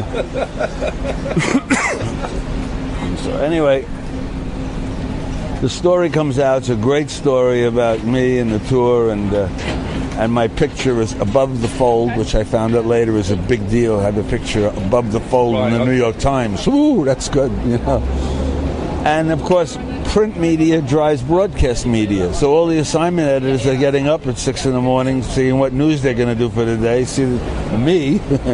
And the next thing you know, I got every tabloid, every network, everybody. They're waiting in my lobby, and I'm taking them one at a time, to do these interviews. It's just exploded. The next day after that, I was literally famous overnight. I'd walk down the street, oh, it's Kramer, there's Kramer. And so in the meantime, ticket sales, I had put on 10 weeks what I call previews, and that sold out like in a matter of a few hours. Beautiful, thank you. Look at that. Isn't that gorgeous? Wow. That is fantastic. What a breakfast. Wow. We want to take a break while you have your breakfast? You want me to hold the microphone? I'd hate to see you wasting a good breakfast. It will not get wasted. We have plenty of time. So where was I? So the tickets sell out right away. I'm only doing one show on Saturdays. And the tickets sold out so fast that I added a second show. So we were doing 2 on Saturdays and 2 on Sundays. Yeah. And in the meantime, I had done nothing about rehearsing. So you didn't have a show. You had an idea in your head, but you didn't really have a show. Exactly. But I figured that's such a Kramer thing. I'm enough of an entertainer. I've done stand-up for 15 years at that point. I'm sure I could pull this off. My partner Bobby wrote a whole opening monologue. You haven't even looked at it. We're open. The show starts in a week. You don't even have the first line of it thing. Don't worry, Bobby, it'll be okay. And so the first tour was on a rainy day. It was like a monsoon. It was teeming rain. And because I only had 30 seats on the bus, there were 30 people sold out, but there were like another 50 reporters, cameramen, all that stuff hanging out in front of the theater under the canopy trying to save themselves from the rain. And of course, I couldn't take them with me. Everybody, I'm so-and-so from such and such a newspaper. Like, they were a big deal. Like, well, you got room for us, of course, right? And no, I'm sorry, we're sold out. Anyway, I did the first tour. The publicity continues on for the next couple of years, actually. Every now and then, I got the hang of how to be a publicity hound, a media whore, or whatever you want to call it. And so, there came a time when the Soup Nazi became very popular. The world found out that episode was based on a real guy at a real place. And I ended up putting a sign advertising my tour on the wall next to his soup kitchen, with a thing that holds flyers in it. And next to it, I put up a sign of how to order soup properly so as not to piss off the soup chef. I come back, and so I had got cast to play a part in an interactive show called Tony and Tina's Wedding. I don't know if you ever heard of it. Oh yes, it's a play, and the audience are guests. Guests at the wedding, right? So I was cast to play the real Kramer, a celebrity friend of Nunzio, Tony's father. So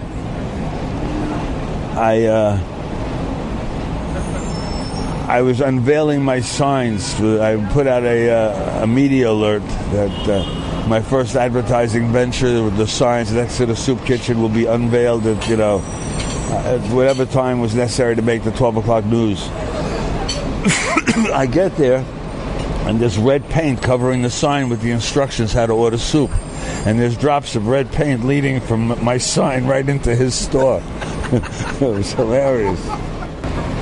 So I was getting all these incredible gigs. One of the gigs I was getting was from a big PR firm, Rogers & Cowan, that hired me to publicize Nabisco banana nut breakfast cereal. Beautiful.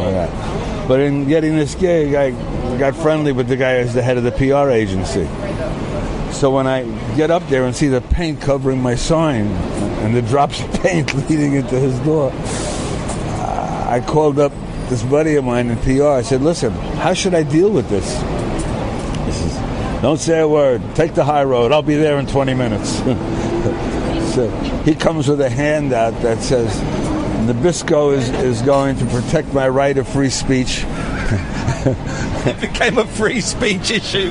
Right. And is going to pay for me to put up a sign, put up a new sign, and that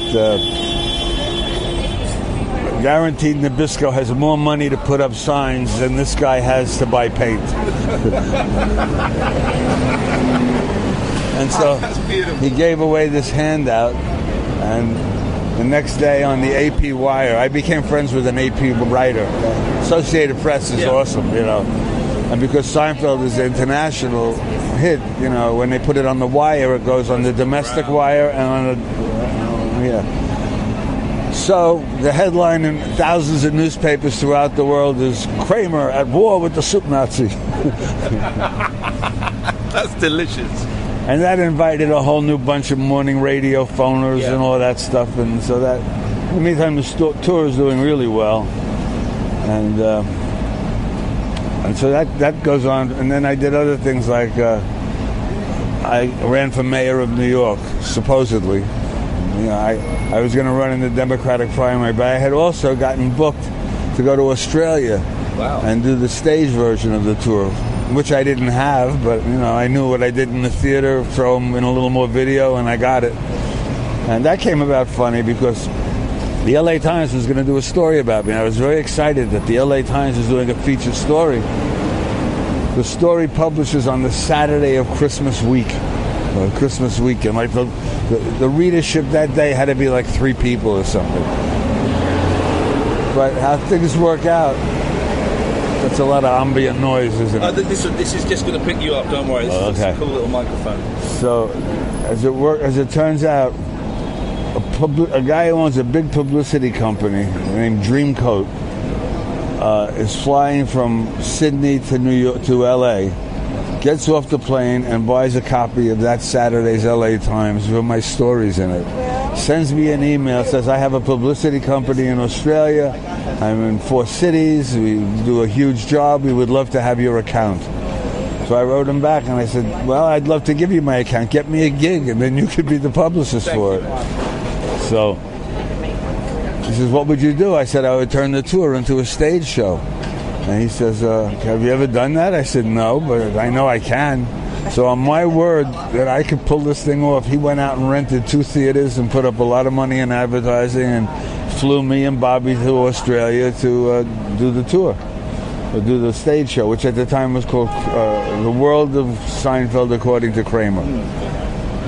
And so with all that on my plate, I really couldn't be running for mayor, you know.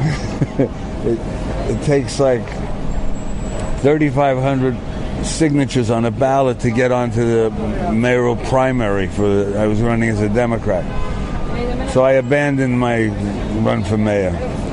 Never say never, Kenny. Never say never. Of course, announcing for mayor was an international story as well. It kept me momentum going. Yeah. So now it's like 4 years later. I'm doing an internet television show on New Year's Eve. And Gary Baumgarten, who was then the New York bureau chief for CNN News, which is a service that sells, these 5-minute news breaks to like thousands of radio stations. I know Gary from previous interviews, and I'm doing this internet show. We go to commercial. The guy says, Kenny, can I get a quick soundbite with you? I said, sure. So he says, well, let me ask you this. It's coming up into mayoral season. Have you ever thought of running for mayor? And at this time, one of the United States governors had become a senator, Jesse Ventura, who was a professional wrestler who is now a United States senator.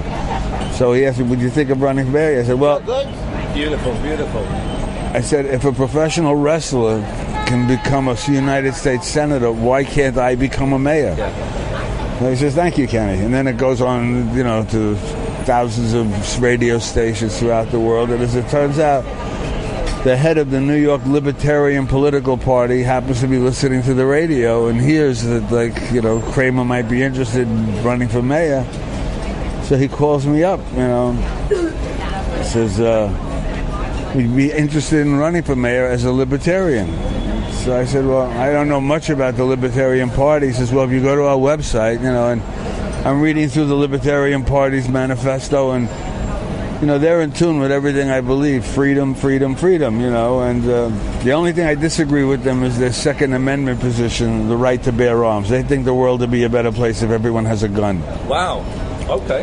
They're all for Second Amendment. That's an opinion, yeah. Yeah, So I said, look, I read through the website, and I'm totally with you guys on 99%, but this stuff about, Second Amendment, the right to bear arms, to me, the right to bear arms means short-sleeve shirts. I could not, espouse that sort of thing. He said, you don't have to campaign on anything you don't believe in. I said, okay, fair enough. What's the next step? Excuse me. He says, well, the Libertarian Party is having their convention, and you would have to be nominated by the party to be the candidate. I said, great. So I go to their convention, and there's only 2 candidates running, me and none of the above. Fortunately, I prevailed.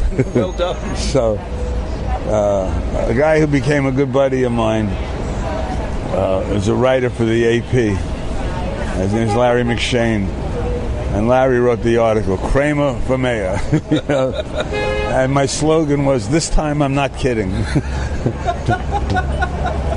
And having the Libertarian Party behind me, naturally I had like 20 people out collecting signatures. Wow. You needed 7,500 votes to be on the ballot. And we figured, let's shoot for 10,000 in case we're challenged, And so... I'm out there in the streets. I'm being interviewed all the time, and I have all kinds of funny quips, I'm very interested in the tourism industry, and, a lot of these mental hospitals are dumping people in the streets that are talking to themselves, and it scares the tourists, so I'm going to pair them up with people that hear voices. all kinds of frivolous, silly stuff like that. And so anyway, we get our signatures. We have a press conference on the steps of City Hall. Here's our petitions. And we march down to City Hall to the Board of Elections, which is like at the end of Broadway, about an 8-block walk with about maybe 20 of us holding Kramer signs. Anyway, we hand in our things. I'm on the ballot.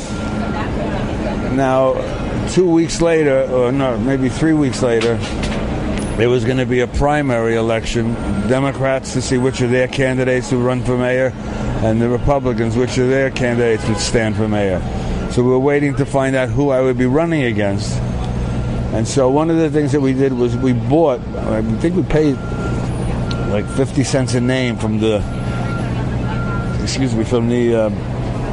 Libertarian Party, a mailing list, and to get contributions from libertarian-minded people. And we bought the lists from New York, New Jersey, and Connecticut. It was like 15,000 names. And I wrote a letter. It was sort of witty, but it was serious also. I had some serious issues about school and education and, so on. And my takeaway was fairly serious flyer, Yeah. And so we were waiting to find out who the Republican would be, who the Democrat would be, so I could revise the letter that was going out and, punch it up a little and maybe make some jokes about my opponents. Well, the morning of the primary election was 9/11. Oh, wow. Okay. And New York woke up to a beautiful day with the sun shining and 2 airplanes hitting the World Trade Center. And that took a lot of the frivolity out of, how can I ask people to give money for my stupid campaign when it's better they should give money to the Red Cross. And so, the primary election was canceled, and it kind of took the wind out of my sails for the campaign. But then, like about a month later, they did hold the primary. I was on the ballot. There was more publicity, and life went on. You mentioned 9/11. That must have been incredible, being in New York. I was in Florida. Were you not here? No, I was playing golf in Florida. I was in a celebrity golf tournament, and when it was first happened. We're in the clubhouse, and there's a picture of smoke coming out of one building, and the news reports were that it was some kind of a commuter plane or a private plane that was an accident. And then, and we were looking at it with one eye and talking and kibitzing. And then, of course, when the second plane hit the tower, we knew this is no accident. This is the world has now changed forever. And the tournament was on a Tuesday, and of course, they closed all the airspace, and I couldn't get out of Florida until I think Friday or Saturday. But kind of changed everything. And as far as my tour was concerned, business just dropped dead. Yeah. I mean, 85% of the people on the tour is tourists. Yeah. And so I could no longer do Saturday and Sunday. I had eliminating doing 2 tours a day a year or so before because it was just too much to talk for 7 hours. So I had it down to just 1 tour Saturday, 1 tour Sunday, and then when the 9/11 thing happened, I could barely sustain 1 tour on Saturday.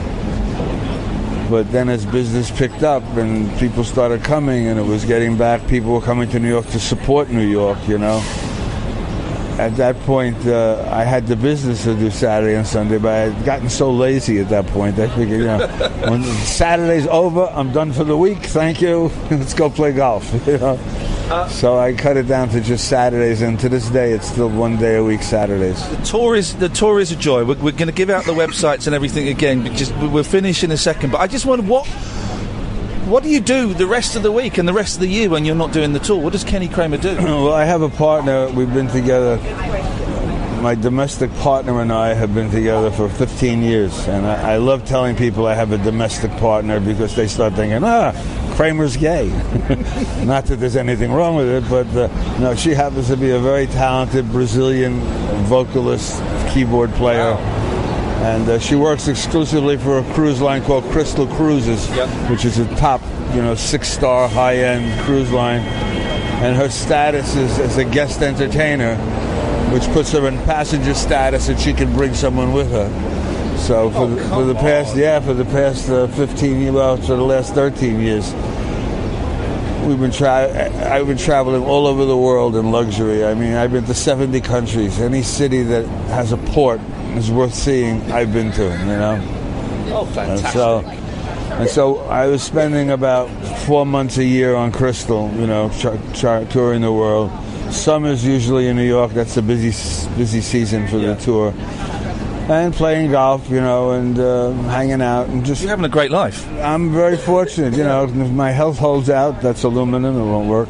If my health holds out, everything will be okay. The tour is a joy. I hope to catch the full stage show at some point. So just give us if people want to come and find out more, where do they go to, Kenny? Well, if they want to hear what people think of the tour, TripAdvisor has like about 100 reviews of the tour. There are... I think there are like 108, 106 of them, 105 of them are excellent, 5 stars. 2 of them are like excellent, very good, and one of them is terrible, miserable. It's the worst thing I've ever seen in my life.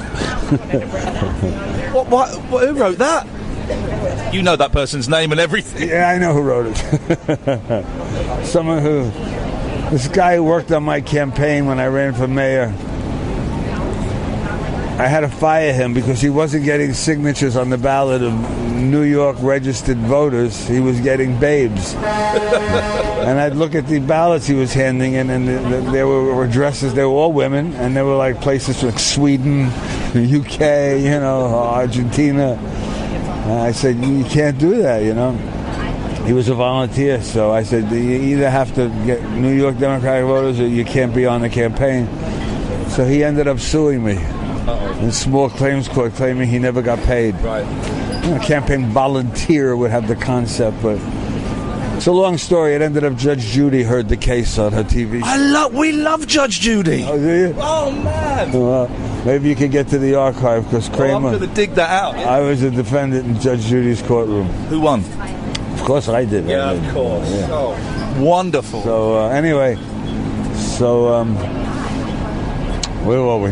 We're doing this one bad review on TripAdvisor. Ignore that. That's a bitter. Find me. Yeah, go to TripAdvisor. Kramer's Reality Tours, New York City, and you can read reviews of people who've enjoyed it. If you go to KennyKramer.com, there's a picture of a bus. You click on that, it takes you to a link that talks all about the tour, and then a link for booking online. If you're interested, if you have a theater, college, corporate event, something like that, my stage show is called KramerOnSeinfeld.com, and there's clips and there's all kinds of information. And the tour, if you're a fan of Seinfeld, if you're a fan of popular culture, if you're just in New York and you've got a few hours, you've got a Saturday free, I thoroughly recommend it. It is a real joy. Well, thank you. Saturday from noon till about 3 o'clock. Have a light breakfast. We stop for soup. Kenny, it's such a thrill to meet you, man. I really appreciate you coming out today. Thank you. Well, thank you for giving me some airspace. Media. You going to run for mayor again? No, I think those days are done. I'm pretty much thinking about retirement in about a year or so. You know, so any of your listeners out there that want to do this tour, you better start booking your ticket to New York. We finished the interview, but Mr. Kramer would like to add a final point. Yes, listen, if you're listening to this show, would you send me an email to tourmail@kennykramer.com? Because for all I know, these people who are interviewing me, they may have just come off the street from somewhere and decided, let's meet Kramer and pretend we're having an interview. So I'd appreciate tour, TOURMAIL @kennykramer.com. Thanks. You've got to email him, otherwise we're going to look like charlatans and fakes. Well, give us the email address again. It's tourmail, TOURMAIL @kennykramer.com. Talk Radio, the 21st century dream team of dialogue, debate and discourse. Talk Radio, give it some lip.